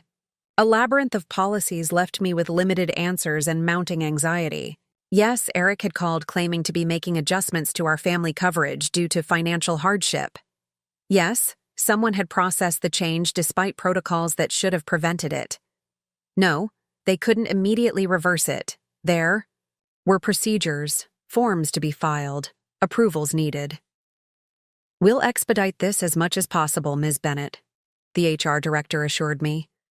But realistically, it may take up to 2 weeks to restore your previous coverage level. 2 weeks. 2 vital treatments. Thousands of dollars I didn't have. Not after establishing my new life separate from Eric's financial sabotage. By the time I arrived at Dr. Sharma's office, my hands trembled with a combination of rage and fear. The receptionist noted my distress immediately, expediting my check-in and alerting the doctor. Instead of waiting in the general area, I was ushered directly to a consultation room. Dr. Sharma entered moments later, concern evident in her normally composed features. Rachel, Nurse Collins mentioned you seemed upset. What's happening? The direct question broke through my attempts at composure. My husband, soon-to-be ex-husband, managed to reduce my insurance coverage through my employer. The treatments we planned. My voice cracked slightly. I don't know if I can afford them now, at least until this is sorted out. Dr. Sharma's expression shifted from concern to controlled anger. In our months working together, I'd rarely seen such a reaction from the typically serene physician. This is unacceptable, she stated, taking the seat across from me rather than remaining behind her desk. Interfering with someone's cancer treatment is beyond reprehensible. She took a deep breath, professionalism reasserting itself. First, things first. Your treatment continues as scheduled. We'll figure out the financial aspects. But the cost will be addressed, she interrupted firmly. Mercy Regional has patient assistance programs specifically for situations like this. Additionally, as your physician, I can file an emergency appeal with your insurance company on medical necessity grounds. It won't solve everything immediately, but it will buy us time. Her certainty provided a momentary lifeline amid the chaos Eric had created. I don't understand how he could do this, I admitted. How anyone could potentially compromise someone's cancer treatment over money and spite. Dr. Sharma's gaze was steady, compassionate, but unflinching. Unfortunately, I've seen similar scenarios before. Divorce brings out the worst in some people, particularly when they feel they're losing control. Control, I repeated, the word tasting bitter. That's exactly it. When I found out about the affair, when I secured my finances, I took control, away from him. Now he's trying to get it back, regardless of the consequences. Which tells you everything about why leaving was the right decision, she pointed out gently. Someone who would endanger your health to regain financial leverage is not someone who has your best interests at heart. The rest of the appointment blurred into a flurry of paperwork, emergency appeals, patient assistance applications, letters of medical necessity. By the end, Dr. Sharma had created a temporary safety net that would allow my upcoming treatments to proceed while the insurance situation was resolved. I'm also referring you to our hospital's legal advocate, she added, handing me a final form. They specialize in medical coverage disputes and can help ensure your ex-husband can't make further changes to your healthcare access. Exhaustion washed over me as I left the hospital, an emotional draining more profound than even the physical fatigue of treatment. In the parking lot, I sat in my car without starting the engine, trying to process the magnitude of what Eric had done. This wasn't just financial manipulation. It wasn't just petty revenge for the emptied bank accounts. This was a direct attack on my health, on my survival itself. The man who had once vowed to love me in sickness and in health had deliberately compromised my cancer treatment out of spite and selfishness. With trembling fingers, I called Patricia. He did what? Her usual composed tone gave way to genuine shock as I explained the situation. Can he even do that legally? I asked, fighting to keep my voice steady. No, she replied firmly. This crosses several lines, both legally and ethically. It constitutes potential insurance fraud, violation of your employer's medical leave protections, and could even be argued as a form of domestic abuse through medical sabotage. What do we do? First, I'm filing an emergency motion with the court today for a temporary order preventing him from making any further changes to your benefits or medical arrangements. Second, we document everything, the timing relative to your divorce proceedings, the specific impact on your treatment, every conversation with your HR department and insurance company. Her strategic approach offered a framework amid the emotional storm, something concrete to hold on to. And then we use this in the divorce proceedings, Patricia stated, her voice hardening. Judges take a very dim view of spouses who interfere with critical medical care, especially in cases involving cancer treatment. This won't just ensure your protection going forward, it will likely impact the final settlement in your favor. After ending the call, I finally started my car, navigating automatically toward my new apartment. As I drove, my initial shock and fear began crystallizing into something else. A cold, clear anger, unlike anything I'd experienced before. Eric's affair had broken my heart. His abandonment during my illness had shattered my trust. But this calculated attack on my treatment, on my very survival, revealed a cruelty I couldn't have imagined in the man I married. It was as if the final illusion had been stripped away, revealing not just a flawed, selfish person, but someone capable of putting my life at risk for financial retribution. By the time I reached my apartment, decision had solidified within me. Until now, I'd approached the divorce with a desire for fairness, for clean separation without unnecessary conflict. I'd been willing to divide assets equally, to leave Eric with his dignity intact despite his betrayal. That ended today. Seated at my small kitchen table, I composed an email to Patricia, outlining my new approach to the divorce proceedings. No more measured restraint. No more concern for Eric's financial future or professional reputation. If he was willing to compromise my health care, I would use every legal means available to hold him accountable, not out of vengeance, but out of a newfound understanding that protecting myself required a more aggressive stance than I'd initially been willing to. Turk! As I pressed send, my phone chimed with a text from Mia. Still on for Thursday's gathering? Everyone's looking forward to seeing your new place. The message pulled me momentarily from the dark current of my thoughts, reminding me that amid this latest battle, I wasn't fighting alone. I had my father's unwavering support, Patricia's legal expertise, Dr. Sharma's medical advocacy, and the understanding community of the Thursday night warriors. Absolutely, I replied.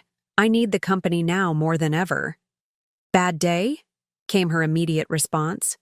I hesitated, then typed. X tried to sabotage my insurance coverage.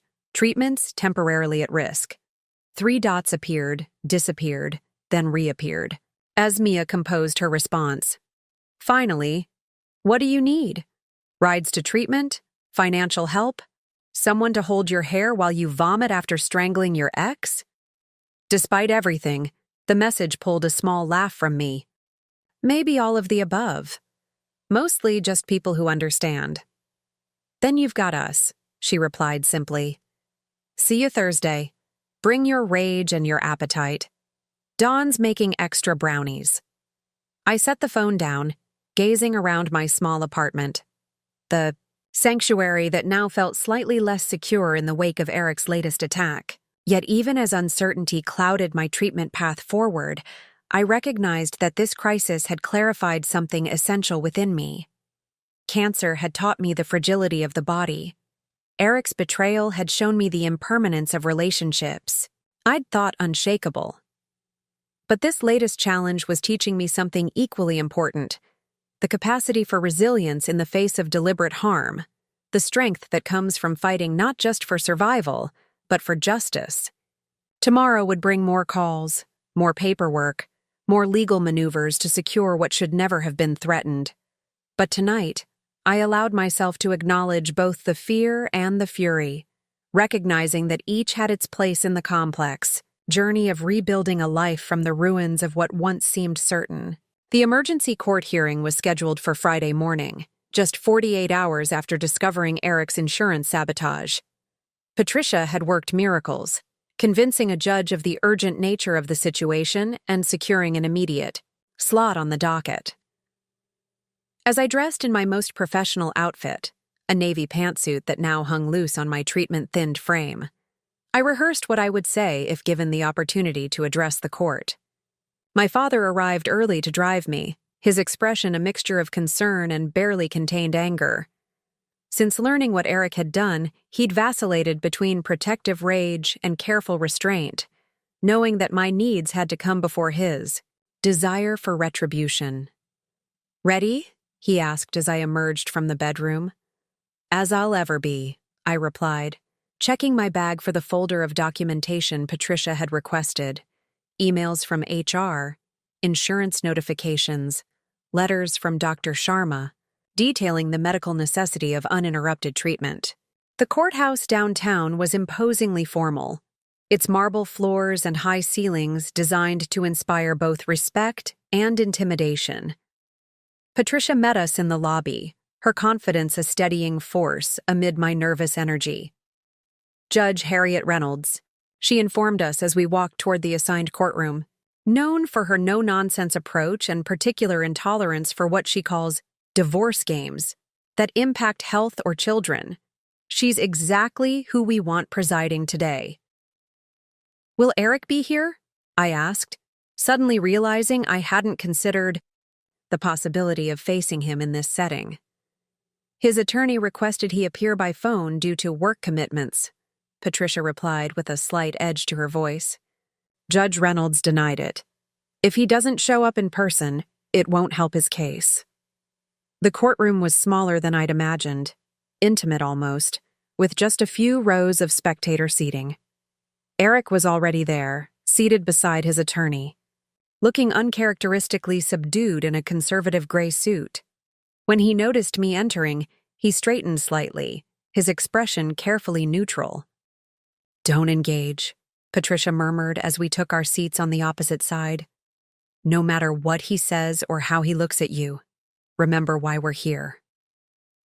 Judge Reynolds entered moments later, a commanding woman in her 60s with silver hair cropped close to her head and penetrating eyes that seemed to assess the entire room in one sweeping glance. After the formal opening of proceedings, she got straight to the point. I've reviewed the emergency motion filed by Ms. Bennett regarding modification of her health insurance during ongoing cancer treatment, she stated, her gaze shifting between the attorneys. This is a serious allegation that potentially impacts life-saving medical care. Ms. Willis, please present your client's position. Patricia rose, her demeanor perfectly calibrated between professional distance and appropriate urgency. Your Honor, the facts are straightforward. My client is undergoing treatment for stage 3 breast cancer. Despite being on protected medical leave from her employer, her insurance coverage was recently downgraded from comprehensive to basic coverage, a change that significantly impacts her ability to receive the specialized treatment her oncologist has prescribed. She presented documentation showing the timeline of events, our separation, the financial arrangements, Eric's actions regarding the insurance, all squarely placed in context of my ongoing treatment. Most concerningly, Patricia continued, this change was made by Mr. Palmer through misrepresentation to my client's employer, claiming authority he no longer had due to their separation and pending divorce. This occurred immediately following mediation where financial matters were addressed not to his satisfaction. Judge Reynolds listened attentively, occasionally making notes. When Patricia finished, she turned to Eric's attorney. Mr. Daniels, your response? Eric's lawyer stood, adjusting his tie with practiced precision. Your Honor, my client acknowledges contacting Ms. Bennett's employer regarding insurance coverage, but characterizes this as a misunderstanding rather than deliberate interference. As the couple's finances were intertwined for years, Mr. Palmer was attempting to reduce expenses during a period of financial hardship resulting from Ms. Bennett's unilateral action of emptying joint accounts. The attempt to shift blame onto me was as transparent as it was infuriating. I kept my expression neutral with effort, grateful for Patricia's steadying hand on my arm. Mr. Palmer had no awareness that changing the insurance level would impact his wife's cancer treatment, the attorney continued smoothly. Once informed of the potential consequences, he immediately regretted any disruption to her care.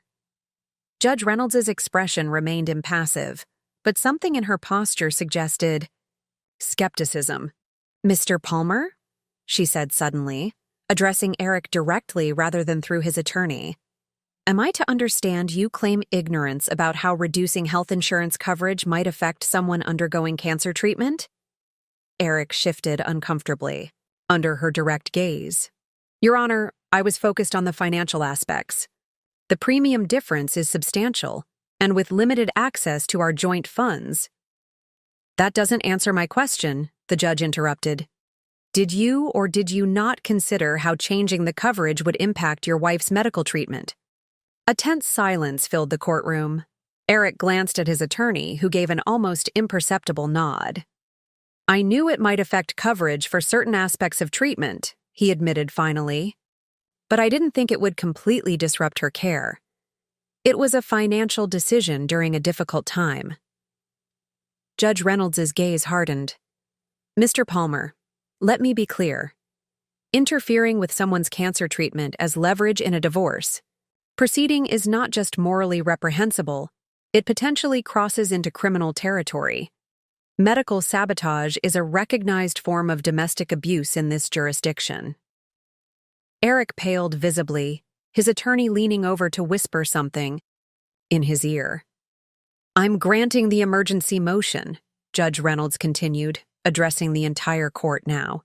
Mr. Palmer is hereby ordered to cease any and all interference with Ms. Bennett's medical treatment and insurance coverage.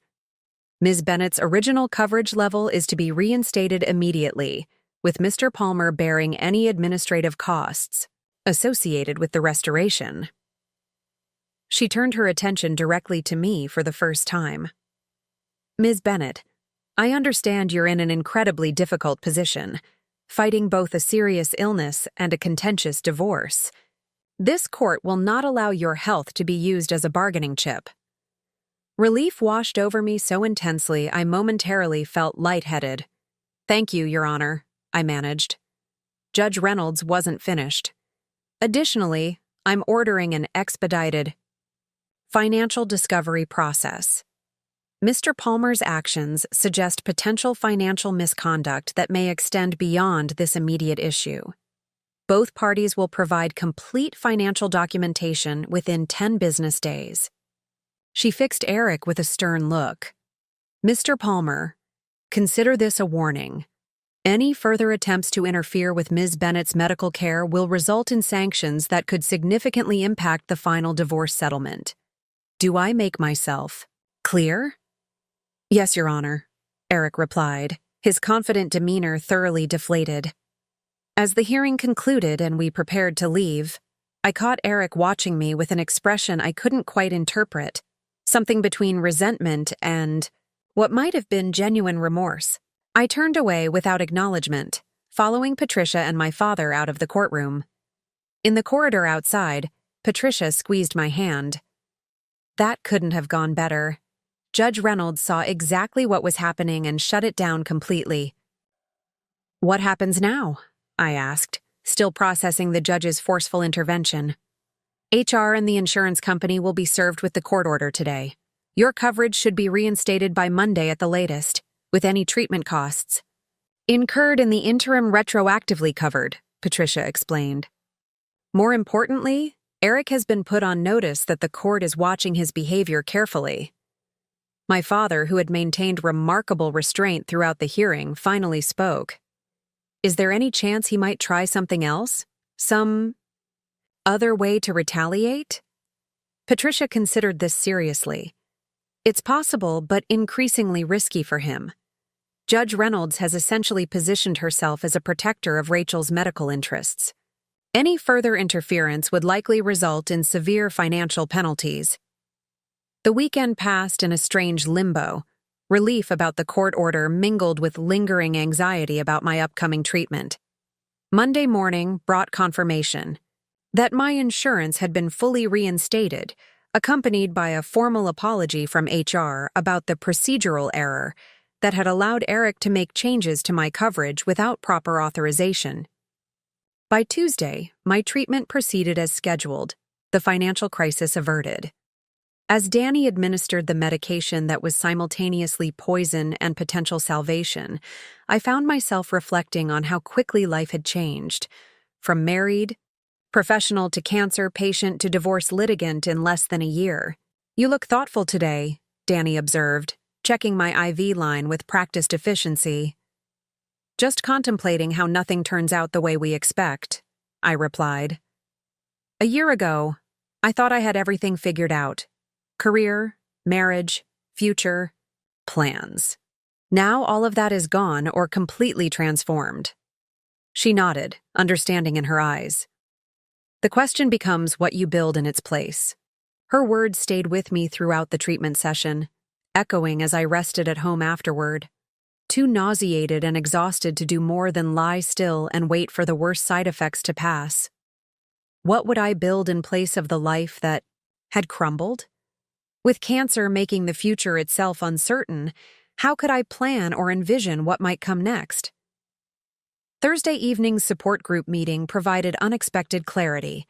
As we gathered in the now familiar circle, Keith, our facilitator, introduced a new exercise. Today, I'd like to try something different, he explained. Instead of focusing on current challenges, let's practice envisioning life beyond treatment. If you're comfortable, share one concrete goal or dream for your post-cancer life. The request generated nervous laughter from several members. Facing mortality daily made long-term planning feel almost presumptuous, a tempting of fate.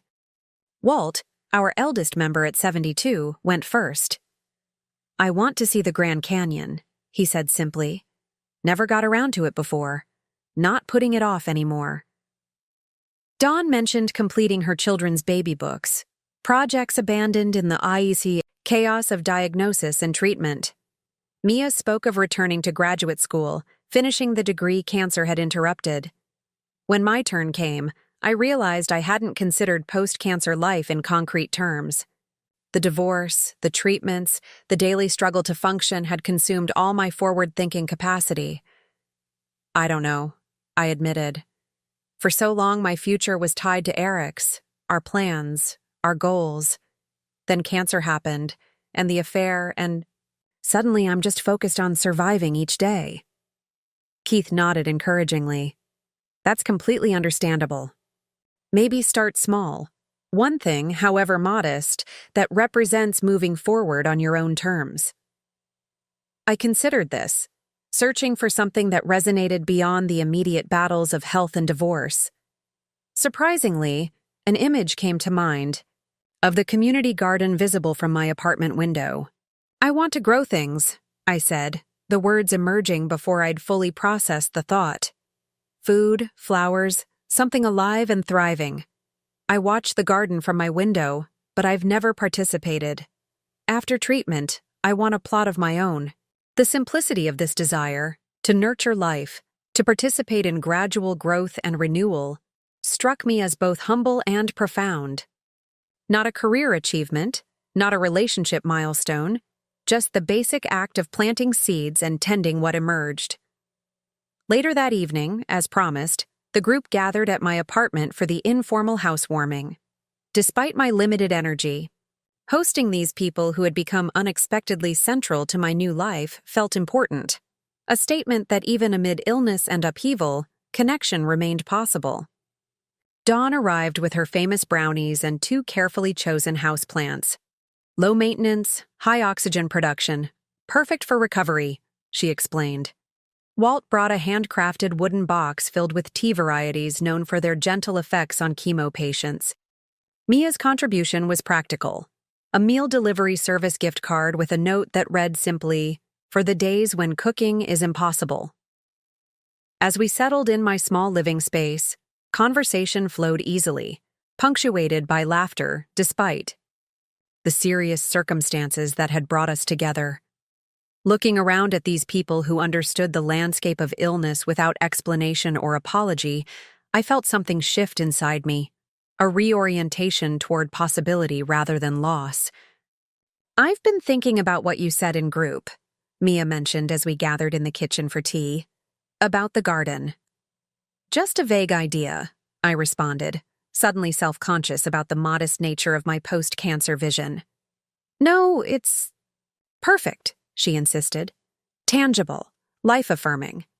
Actually, there's a plot opening up next month in the community garden downstairs.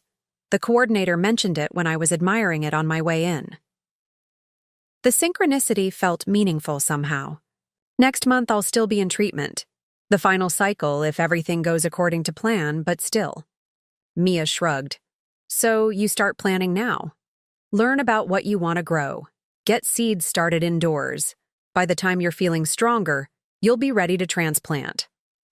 The metaphor wasn't lost on me, preparing for new growth while still in the midst of difficulty, laying groundwork for future flourishing even as the present remained challenging. After everyone left, I stood at my window watching the garden below, now illuminated by solar-powered lights along its pathways. The man I'd noticed before was there again, working late, arranging supports for climbing plants. Something about his patient attention to these growing things spoke to me of resilience, of faith in processes that couldn't be rushed but rewarded careful tending. That night, I did something I hadn't done since the diagnosis. I made a list of possibilities for the future. Not grand ambitions or 5-year plans, just simple hopes for life beyond cancer and divorce. A garden plot. Perhaps eventually returning to nursing, but maybe in oncology, rather than the emergency medicine I'd practiced before. Traveling solo to places I'd always wanted to see, but Eric hadn't been interested in visiting. The list was modest by any external standard, but it represented something crucial. Reclamation of the future as a realm of possibility rather than merely the unknown terrain of continued treatment and legal proceedings. The next morning, I contacted the community garden coordinator and put my name on the waiting list for the available plot. Then, I ordered 3 books on container gardening for beginners, something I could start even before having outdoor space, something I could learn about during the long hours of recovery after treatments. When Patricia called with updates about the divorce proceedings, expedited financial discovery revealing some attempts by Eric to hide assets, Judge Reynolds's continued close attention to the case, I listened with newfound detachment. The Legal battle remained important, but it no longer defined my horizon of concern. It was part of necessary closure rather than the central focus of my energy. "You sound different," Patricia observed near the end of our conversation. "More forward-looking," I supplied when she hesitated. "I'm starting to think beyond cancer and beyond Eric." "That's exactly it," she agreed, approval evident in her voice. "The best clients are ones who understand that divorce is an ending, but also a beginning. It sounds like you're already starting to explore what comes next." What comes next? The phrase carried a weight of possibility I hadn't felt capable of holding in the darkest days after discovering Eric's betrayal, when the dual battles of cancer and divorce had seemed overwhelming. Now, despite ongoing treatments and unresolved legal matters, I was beginning to envision a future shaped by my own choices rather than by illness or betrayal. That evening, I sat on my windowsill seat watching the garden as darkness fell, contemplating how my perspective had shifted. Eric's insurance sabotage, meant to punish and control me, had instead catalyzed something unexpected: a more complete severance from the emotional bonds of our marriage, a clearer vision of independence beyond both cancer and divorce. The garden lights came on one by one as dusk deepened, illuminating paths between carefully tended plots. Next spring, perhaps one of those plots would be mine, a small piece of earth to nurture new growth. The thought brought a sense of peace I hadn't experienced in months. Not happiness exactly, but something equally valuable. Purpose extending beyond the immediate challenges of survival. For the first time since finding those damning photos of Eric in Bali, since emptying our joint accounts in self-protection, since facing his attempt to compromise my treatment, I felt something like hope for what lay beyond these battles. Not just recovery, but renewal. The weeks following the emergency court hearing marked a subtle but significant shift in both my cancer treatment and divorce proceedings. Dr. Sharma's cautious optimism about my response to treatment solidified into measured confidence. "The tumor has reduced by nearly 60%, she explained during our review appointment, pointing to comparative scans. "Blood markers are trending in the right direction. If this continues, we may be able to discuss surgery options earlier than initially projected." The word surgery triggered a complex mixture of emotions: fear of another medical intervention, but also hope that it represented progress toward recovery rather than just ongoing management. Surgery meant the doctors believed there was something definitive to remove, something finite rather than an insidious spread requiring indefinite treatment. What would that involve? I asked, trying to visualize this potential next phase.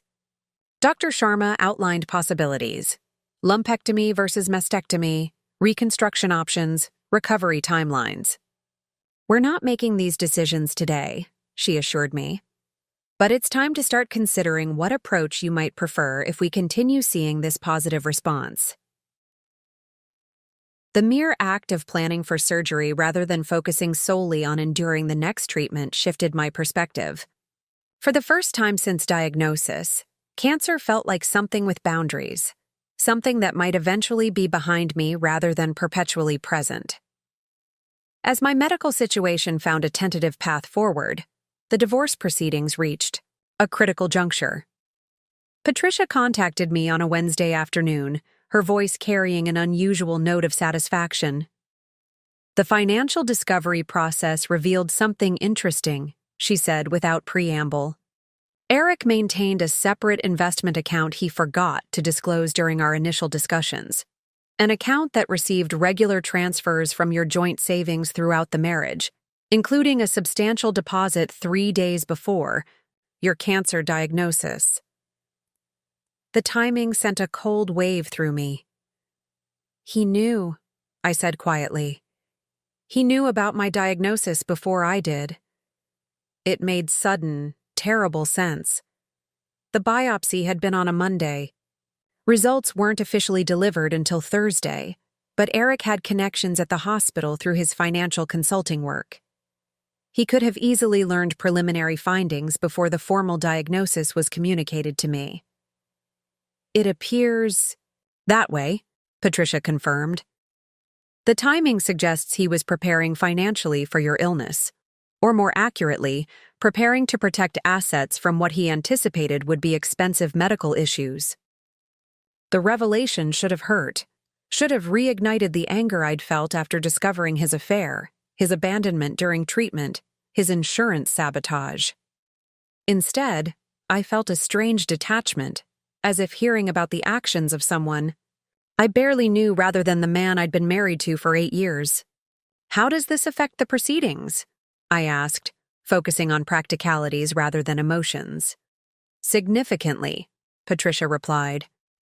Hidden assets during divorce proceedings are taken very seriously by the court. Combined with his attempt to interfere with your medical care, this pattern of financial misconduct strengthens our position considerably. She explained that Judge Reynolds had scheduled another hearing specifically to address these financial discoveries. Eric would be required to explain the undisclosed account, its purpose, and why he had failed to include it in mandatory financial disclosures. Be prepared, Patricia warned. His attorney will likely claim this was an oversight rather than deliberate concealment. They may argue it was a prudent financial move given anticipated medical expenses, not an attempt to hide marital assets. What do you think will happen? I asked, trying to gauge how this development might impact the divorce timeline. Judge Reynolds has already demonstrated her intolerance for games in this case. Best case scenario, she orders an immediate division of all assets, including this hidden account, with potential penalties against Eric for the concealment. At minimum, it accelerates the financial resolution component of your divorce. The notion of acceleration appealed to me. Despite my progress in building a new life independent of Eric, the ongoing legal proceedings tethered me to our shared past, consuming emotional and mental resources I increasingly wanted to direct elsewhere. The financial hearing was scheduled for the following Monday. Unlike the emergency session addressing the insurance interference, this proceeding felt less personally urgent. The hidden account was significant. Patricia estimated around $175,000 based on preliminary discovery, but my immediate medical coverage was no longer at risk. My father offered to accompany me, as he had for previous court appearances. This time, I gently declined. I appreciate it, but I think I need to handle this one myself. He studied me carefully, concern mingling with respect in his expression. You're sure? I am, I confirmed. It's time I face Eric without needing someone beside me for strength. Besides, I have my final treatment before the possible surgery transition that morning. You'd be more help driving me home from that than sitting through financial testimony. The overlapping scheduling, treatment in the morning, court in the afternoon, felt symbolically appropriate. Both represented important transitions, steps toward resolution of the dual challenges that had defined recent months. Monday dawned, clear and unseasonably warm for late autumn. As I sat through the familiar ritual of treatment, I found myself observing the oncology ward with new awareness. The faces had become familiar over months of regular visits, not just staff like Danny, but other patients on similar schedules. I noticed subtle signs of their journeys. A woman who had started with a colorful headscarf now sporting short, new hair growth. An elderly man who had once needed a wheelchair now using just a cane. A young mother whose worried husband had gradually learned to help manage her medications with increasing confidence. Last one before reassessment, Danny remarked as she checked my IV. How are you feeling about the potential shift to surgical options? Ready, I replied, surprising myself with the immediacy of my response. Ready for whatever comes next. She smiled, patting my arm lightly. That's what we like to hear. The treatment left me with the usual fatigue and nausea, but less severe than in earlier cycles. Whether due to my body's adaptation or the medication's cumulative effect, I couldn't say. By early afternoon, I felt stable enough to change into the conservative navy dress I'd selected for court, applying minimal makeup to counter the pallor that typically followed treatment days. Patricia met me outside the courtroom, her brows rising slightly as she assessed my post-treatment appearance. "We can request a postponement if you're not feeling up to this," she offered quietly. "I'm fine," I assured her. Better to get it over with. Inside, the proceedings followed a familiar pattern. Formal introductions, Judge Reynolds's no-nonsense demeanor, the legal dance of claims and counterclaims. Eric sat with his attorney, looking more composed than during the emergency hearing but still noticeably tense. When his gaze briefly met mine, I was struck by the absence of any emotional response within myself. No anger, no hurt, not even satisfaction at his discomfort. Just neutrality, as if observing a stranger in a mildly interesting predicament. Eric's attorney presented the hidden account as an oversight in disclosure and prudent financial planning given anticipated medical expenses. Judge Reynolds listened impassively, occasionally making notes but giving no indication of her thoughts. When Patricia presented our response, she methodically dismantled this narrative. The timing of the account establishment and particular transfers demonstrates knowledge of Ms. Bennett's medical situation before she herself was informed. Rather than representing concern for covering medical expenses, Mr. Palmer's subsequent actions, including attempts to reduce insurance coverage and frequent withdrawals for personal expenses while Ms. Bennett underwent treatment, indicate this account was designed to shield assets from both medical costs and potential divorce proceedings.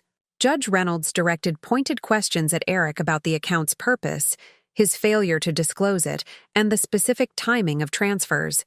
His responses grew increasingly strained as the judge's skepticism became evident. "Mr. Palmer," she said finally, "this court finds your explanation regarding this account neither credible nor consistent with your other financial behaviors during your wife's illness. Combined with your previous attempt to interfere with Ms. Bennett's medical coverage, a pattern of financial misconduct emerges that cannot be ignored." She turned to address both attorneys. "I'm ordering an immediate division of all marital assets, including this previously undisclosed account. Given Mr. Palmer's demonstrated pattern of financial misconduct, the division will be 65% to Ms. Bennett, 35% to Mr. Palmer." I heard Eric's sharp intake of breath at this pronouncement. Standard practice in our state was a 50-50 division absent extraordinary circumstances. Judge Reynolds had just declared his behavior sufficiently egregious to warrant deviation from this norm. "Furthermore," the judge continued, "I'm authorizing an independent forensic accountant to review all financial activities from the date of Ms. Bennett's cancer diagnosis to ensure no additional assets have been concealed. Mr. Palmer will bear the full cost of this review." By the time the hearing concluded, the financial component of our divorce had been effectively resolved. What might have dragged on for months through negotiations and potential trials had been decisively settled by a judge who had clearly seen through Eric's manipulations. Outside the courtroom, Patricia squeezed my arm lightly. "That couldn't have gone better. Judge Reynolds essentially gave us everything we asked for, plus penalties." "What happens now?" I asked, feeling strangely hollow despite the favorable outcome. The anticipated satisfaction of this resolution seemed muted, overshadowed by the simple desire to move forward. "The forensic accounting will proceed, but that doesn't require your involvement. The property division order is effective immediately. Eric's attorney has 7 days to facilitate the transfer of funds from the hidden account. All that remains is the formal divorce decree, which is now largely administrative." "How long?" Patricia considered this. "Given Judge Reynolds's involvement and the expedited process she's established, probably 6 to 8 weeks. Substantially faster than the typical timeline." 6 to 8 weeks. By then, I would likely have undergone surgery and begun recovery. By then, early spring would be arriving, perhaps coinciding with my garden plot becoming available. By then, the legal bonds of my marriage would be fully severed, completing the emotional separation that had begun the moment I discovered those photos of Eric in Bali. As I drove home from the courthouse, I passed the community garden adjacent, to my apartment building. On impulse, I pulled over, drawn to the carefully tended space that had come to represent possibility in my thinking about life beyond cancer and divorce. The late afternoon sun cast long shadows across the plots, most dormant in the autumn season, but some still showing hardy greens and late-season vegetables. The man I'd often observed from my window was there, clearing dead plants from his section, preparing the soil for winter rest. He looked up as I approached the garden's entrance, offering a casual nod of greeting. Up close, I could see he was perhaps in his late 40s, with laugh lines around attentive eyes and a quiet focus to his movements. "You're in the Madison Arms, right?" he asked, gesturing toward my apartment building. "I've seen you watching from your window sometimes." The observation startled me slightly. "Yes, I moved in a couple months ago." He smiled, setting aside his gardening tools. "Ryan Foster, garden coordinator, among other things." "Rachel Bennett?" I replied, accepting his soil-smudged handshake without hesitation. "I actually put my name on the waiting list for the plot that's opening up." "Ah, Mrs. Abramson's space. She's moving to Arizona to be near her grandchildren." He gestured toward a well-maintained plot near the center of the garden. "It's one of the better spots. Good drainage, excellent sun exposure." "When do you think it might be available?" I asked, trying to align potential garden timing with my medical and divorce timelines. "Early spring, probably March. Mrs. Abramson wants to harvest the last of her winter garlic before passing it on." He studied me with unexpected perceptiveness. "First-time gardener?" I nodded. "Complete beginner, but I've been reading books, trying to prepare." "Best way to learn is by doing," he said with a shrug. "Meanwhile, if you want some hands-on experience, I could use occasional help with the community herb section. It's open to all building residents, but I'm the primary caretaker." The offer surprised me, a casual invitation to participation, rather than mere observation, an opportunity to learn through practice rather than theory alone. "I'd like that," I found myself saying. Though I should mention I'm undergoing cancer treatment. My energy can be unpredictable.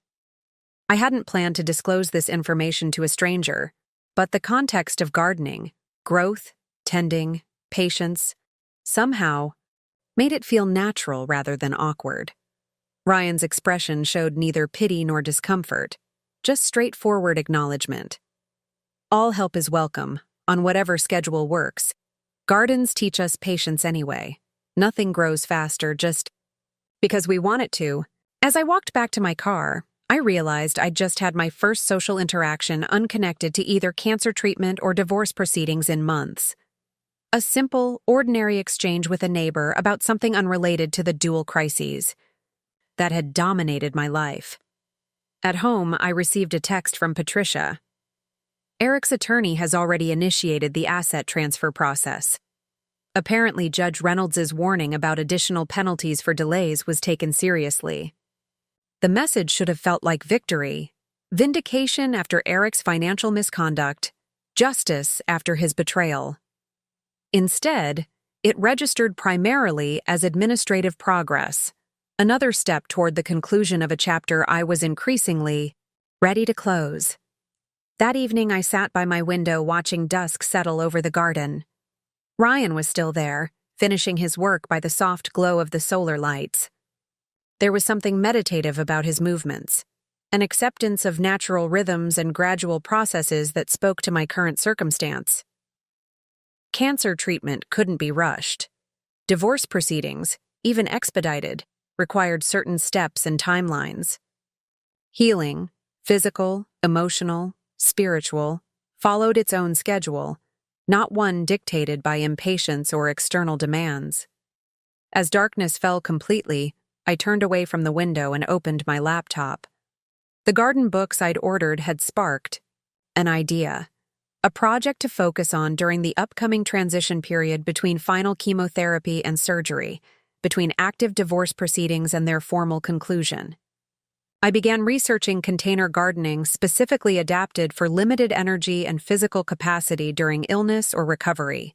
What plants could thrive with minimal maintenance? What modifications might help someone with post-surgical restrictions? Tend growing things? What vegetables or herbs might complement cancer recovery diets? By midnight, I had drafted an outline for what I was tentatively calling Garden Therapy, Growing Through Cancer. Not just personal notes, but potentially a resource for others facing similar challenges. It wasn't a grand ambition, but it represented something important: creation rather than just endurance, offering rather than just survival. As I finally prepared for sleep, my phone chimed with a message from Dr. Sharma. Preliminary review of today's blood work confirms continuing positive trends. Let's discuss surgery options at Friday's appointment. Rest well.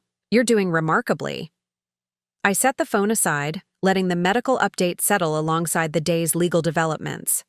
Both represented progress toward resolution of the challenges that had defined recent months. Both pointed toward a future increasingly shaped by choice rather than crisis. For the first time in nearly a year, I fell asleep thinking not about what I was fighting against: cancer, betrayal, financial manipulation, but what I was moving toward: health, independence, new growth. The path ahead remained uncertain, with surgery, recovery, and final divorce proceedings still to navigate. But the direction had shifted perceptibly from survival to reclamation, from endurance to possibility. Friday's appointment with Dr. Sharma marked a pivotal transition in my cancer journey. Seated in her office rather than an examination room, I studied the series of scans displayed on her computer monitor, images of my body from the inside, revealing the enemy that had upended my life nearly a year earlier. The response to chemotherapy has exceeded our expectations, Dr. Sharma explained, pointing to areas where the tumor had drastically reduced. Given these results, I believe we're ready to discuss surgical intervention as the next step. She outlined two options: a lumpectomy with radiation follow-up or a more extensive mastectomy with potential reconstruction. Each had different implications for recovery, cosmetic outcomes, and long-term monitoring. This is ultimately your decision, she emphasized. Both approaches have comparable survival rates in your situation. The difference lies in recovery process, body image considerations, and personal comfort with future monitoring. I studied the scans again, these grayscale images that contained so much significance. If it were you, I asked, what would you choose? Dr. Sharma considered this carefully. Given your age, overall health aside from the cancer, and the specific characteristics of your tumor, I would personally lean toward the lumpectomy with radiation. It's less physically traumatic while maintaining excellent outcomes. However, she added, some patients prefer the peace of mind that comes with more extensive removal. The decision felt monumental, yet another life-altering choice in a year filled with them. Unlike the choices forced upon me by Eric's betrayal, however, this one carried a sense of reclamation rather than reaction. I'd like to schedule the lumpectomy, I said finally. Preserving as much of myself as possible feels right. Dr. Sharma nodded, making notes in my file. We can schedule the procedure for 2 weeks from now, allowing your body sufficient recovery time from the final chemotherapy round. 2 weeks.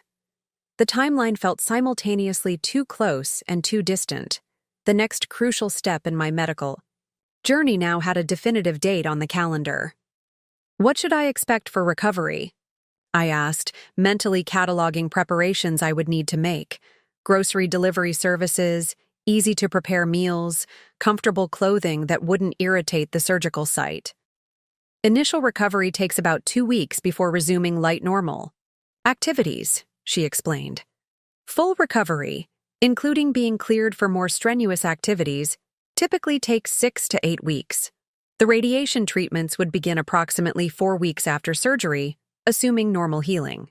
As Dr. Sharma continued outlining the process ahead, I found myself making mental connections to other timelines in my life. the garden plot becoming available in early spring, the divorce likely finalized within 6 to 8 weeks. These separate threads of my life were converging toward a period of transition and new beginning. "Any questions?" Dr. Sharma asked, bringing my attention back to the immediate medical discussion. "Just one," I replied. "Is there anything I can do before surgery to improve outcomes or recovery?" She smiled appreciatively. "Continue your current nutrition plan, gentle movement is tolerated, and adequate rest. And perhaps most importantly, cultivate a positive mindset. Studies consistently show that patients who approach surgery with optimism and specific recovery goals tend to heal more efficiently." I left the hospital with a surgery date, preoperative instructions, and a strange sense of lightness. Despite the serious procedure ahead, having a concrete next step, a specific action toward healing rather than just enduring ongoing treatment, provided a focal point for my energy and attention.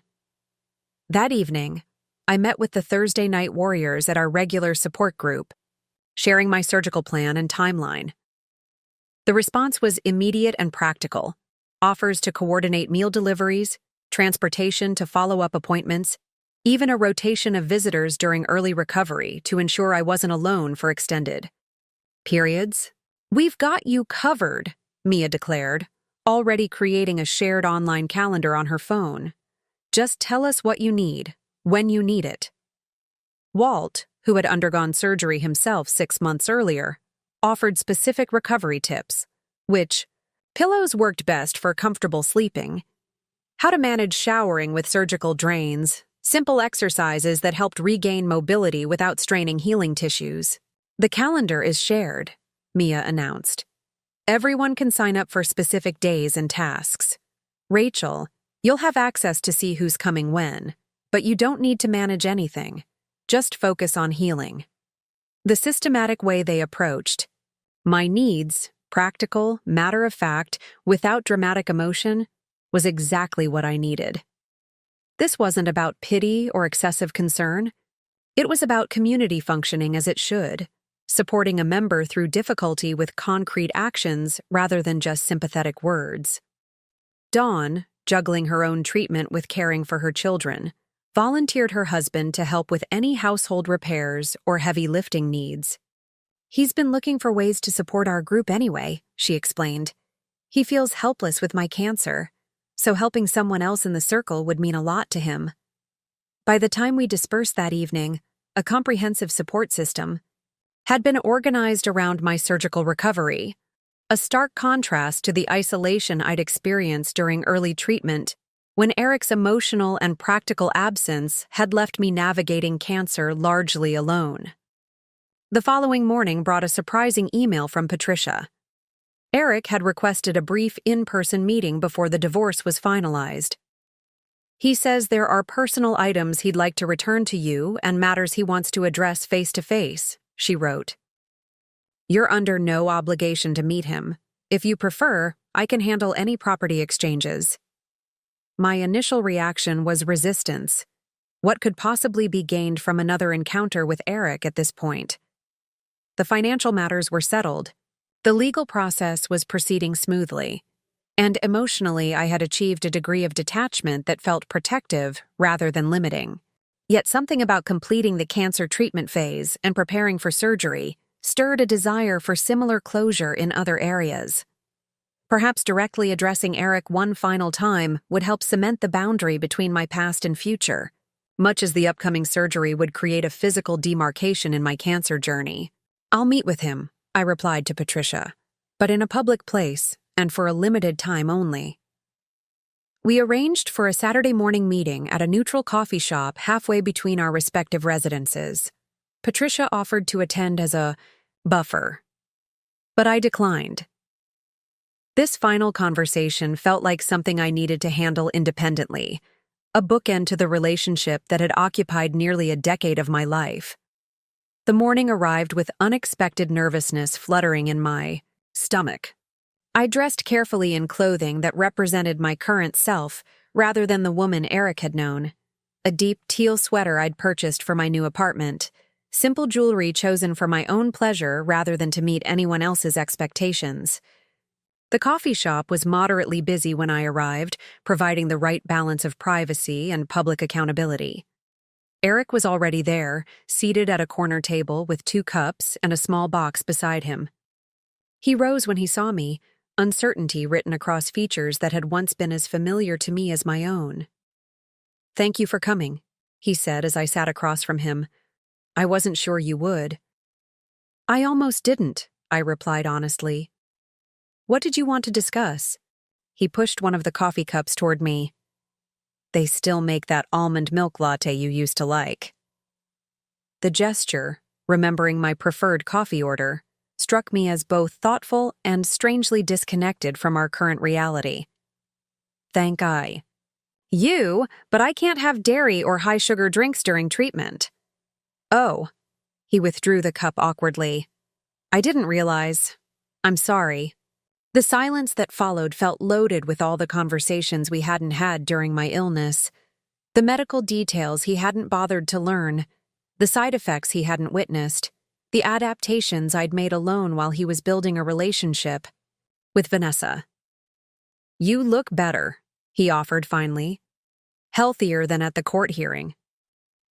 "The treatment is working," I confirmed. "I'm having surgery in 2 weeks." His eyebrows rose. "Surgery? That's good, right? A positive step?" "It is." I didn't elaborate further, unwilling to share more intimate medical details with someone who had forfeited the right to such information. Eric seemed to recognize the boundary. He gestured to the box between us. "I found these when I was moving, out of the house.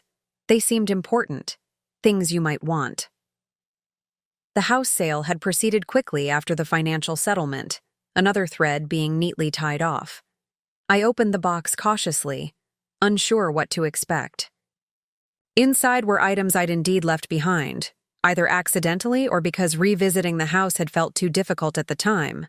My mother's recipe book, a few pieces of sentimental jewelry, photos from my pre-Eric life, academic awards from nursing school.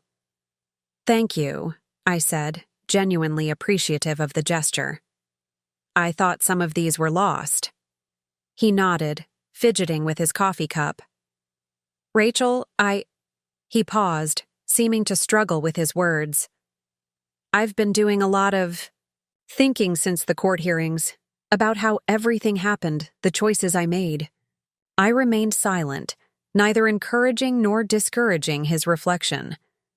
"What I did, the affair, abandoning you during treatment, the insurance situation, it was unforgivable." He met my eyes directly for the first time. "I don't expect forgiveness. That's not why I wanted to meet. I just needed to tell you face to face that I recognize the harm I caused. And I'm sorry. Truly sorry." The apology hung between us, sincere yet ultimately inadequate against the magnitude of the betrayal it addressed. In previous months, I might have felt vindication hearing these words, or perhaps renewed anger at the belated recognition of harm done. Now I felt primarily a sense of completion, the final acknowledgement that closed a painful chapter. "Why did you do it?" I asked, the question arising not from rekindled hurt, but from genuine curiosity about the mindset of someone I had once believed I knew completely. Eric looked down at his hands. "Fear," he said finally. "When you were diagnosed, I was terrified, not just of losing you, but of what it would mean to watch someone I loved suffer, to face mortality so directly. I didn't have the courage to stand beside you through that." He shook his head slowly. "So I ran. To Vanessa, to a relationship that felt uncomplicated by illness and mortality. It was cowardice, pure and simple." The explanation wasn't particularly surprising, but hearing it articulated brought a kind of clarity. Eric's betrayal hadn't been about me lacking something he needed, or Vanessa offering something I couldn't. It had been about his own limitations, his inability to honor commitments when they became difficult. The financial things, the hidden account, the insurance changes, Those were spite after you filed for divorce, he continued, not attempting to justify these actions. When you emptied the accounts and filed those papers, my pride was hurt. I wanted to regain control somehow, to punish you for taking charge. It was petty and vindictive, and, as Judge Reynolds pointed out, potentially criminal. His candor was unexpected. What happened with Vanessa? I asked, recalling the brief, strange phone call with his mistress months earlier. A rueful expression crossed his face. She left when the money issues became complicated. Turns out a financial executive with credit problems and legal troubles wasn't what she signed up for. He shrugged slightly. Can't really blame her. Our relationship was built on fantasy from the beginning. The fantasy that life could be without difficult challenges, that connections could be maintained without real commitment. As he spoke, I realized something important. I felt no satisfaction in his relationship's failure, no vindication in his apparent loneliness. Those emotions belonged to an earlier version of myself, one still entangled in the pain of betrayal, rather than focused on building something new. I appreciate your honesty, I said finally. And for what it's worth, I hope you find better footing going forward. We both deserve lives constructed on something more substantial than fear or fantasy. Eric looked momentarily startled by my response. Perhaps he had expected lingering anger or cold dismissal rather than this neutral acknowledgement of our shared humanity despite his actions. There's one more thing, he said, reaching into his jacket pocket. He withdrew a small envelope and placed it beside the box. This isn't about the divorce settlement or any legal obligation. It's something I wanted to do. Inside the envelope was a check for a substantial amount, not life-changing, but significant. What is this for?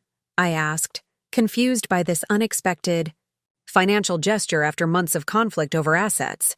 Medical expenses not covered by insurance, recovery costs, whatever you need, he explained.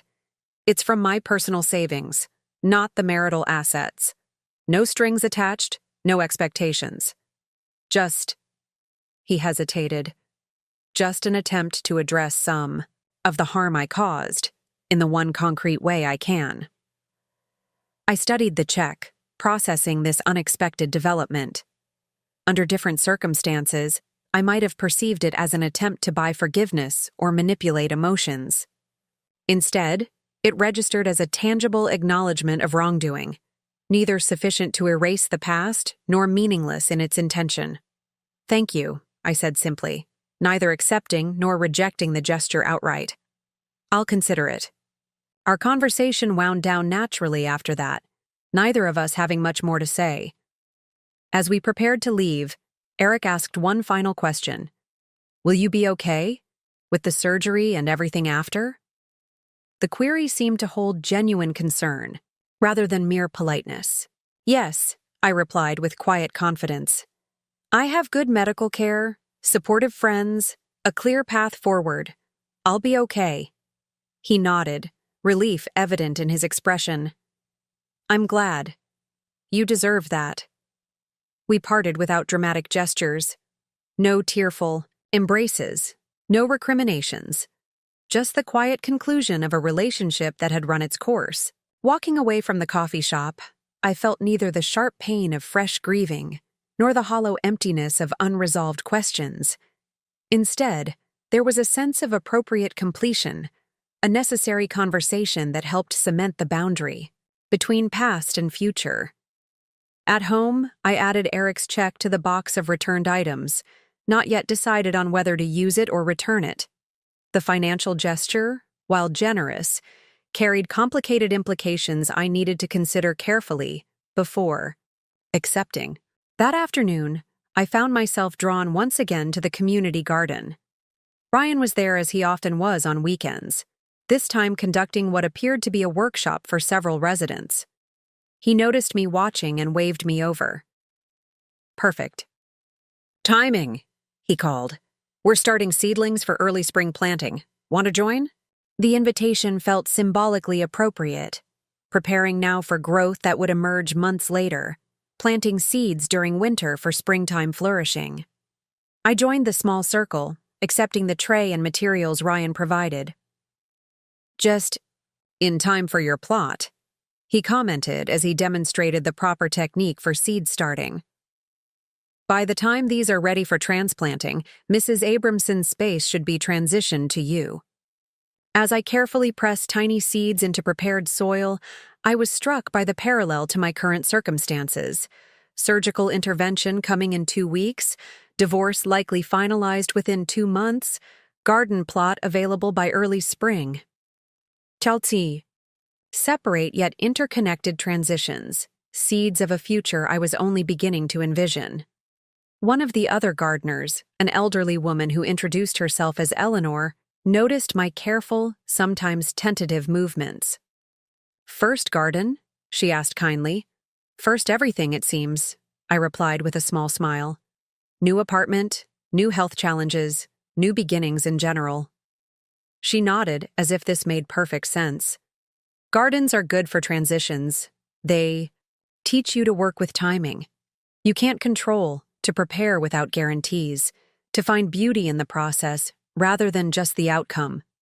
Her words resonated deeply with where I found myself, poised between the conclusion of one life chapter and the beginning of another, preparing for transitions whose exact timing and outcomes remained partially unknown. The seeds I was planting might flourish or fail. The surgery might proceed perfectly or present complications. The divorce might conclude smoothly or hit unexpected delays. Yet, in each case, the path forward involved the same essential elements: careful preparation, acceptance of natural timing, and faith that effort invested now would yield results worth having, even if not precisely as imagined. As the garden workshop concluded and participants dispersed with their seed trays, Ryan paused beside me. "Those are going to need consistent care over the next few weeks. Stable temperature, regular watering, adequate light. Think you can manage that alongside everything else you've got going on?" The question wasn't just about seedlings. It was about capacity for nurturing new growth amid ongoing challenges, about balancing immediate medical needs with long-term life development. "Yes," I said with certainty that surprised even me. "I can manage that." Walking back to my apartment with the tray of newly planted seeds, I felt something shift inside me. Not a dramatic revelation, but a quiet alignment of disparate elements into meaningful coherence.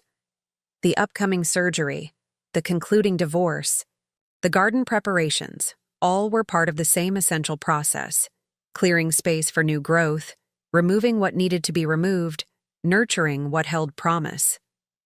For the first time since finding those damning photos of Eric in Bali, since emptying our joint accounts in self-protection, since facing diagnosis and treatment alone, I felt something beyond mere determination to survive.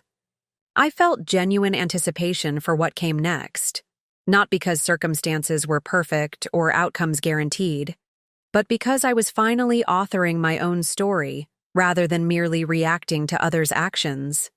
The tiny seeds nestled in damp soil represented more than just future plants. They embodied a commitment to continuing beyond crisis, to investing in possibilities whose fulfillment lay beyond current challenges.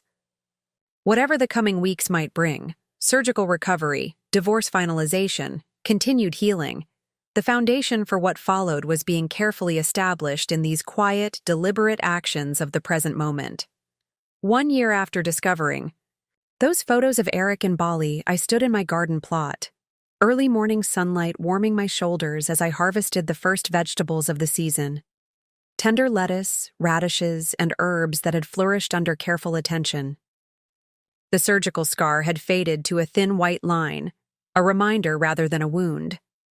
My final oncology checkup the previous week had confirmed what we'd been cautiously celebrating: full remission, the cancer retreating before the combined assault of medicine, surgery, and my body's own resilience.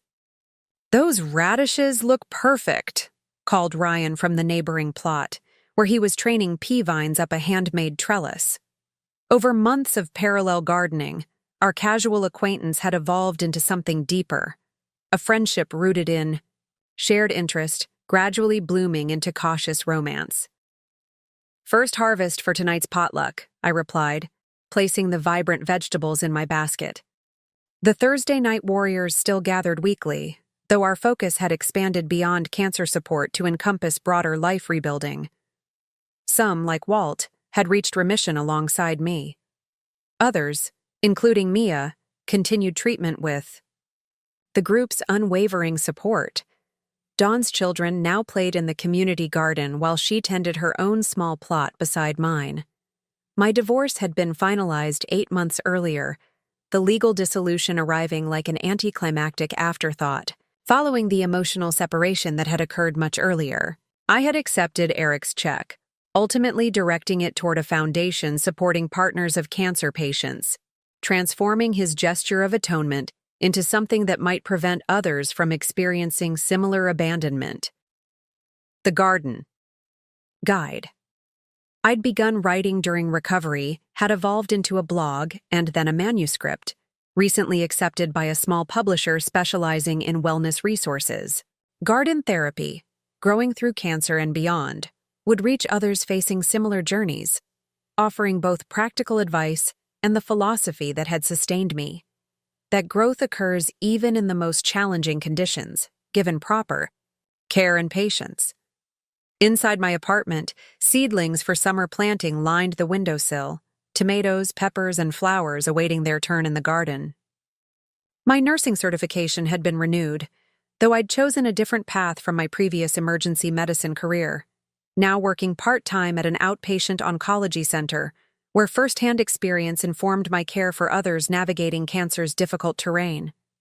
As I gathered my harvest, I reflected on the strange alchemy of the past year, how betrayal and illness, those twin catastrophes, had ultimately forced a transformation more profound than comfort ever could have inspired. The empty bank accounts that had once symbolized Eric's shocking betrayal now represented the first decisive step toward rebuilding a life truly my own. I hadn't just survived, I had reclaimed authorship of my story. That evening, surrounded by the unlikely family formed through shared difficulty, lifting a toast with the people who had seen me at my most vulnerable, yet believed in my strength. Even when I couldn't, I silently acknowledged the peculiar gratitude that sometimes emerges from life's harshest seasons. Not for the suffering itself, but for what blooms in its aftermath when tended with care, patience, and the stubborn determination to grow toward light. Up next, you've got 2 more standout stories right on your screen. If this one hit the mark, you won't want to pass these up. Just click and check them out. And don't forget to subscribe and turn on the notification bell so you don't miss any upload from us.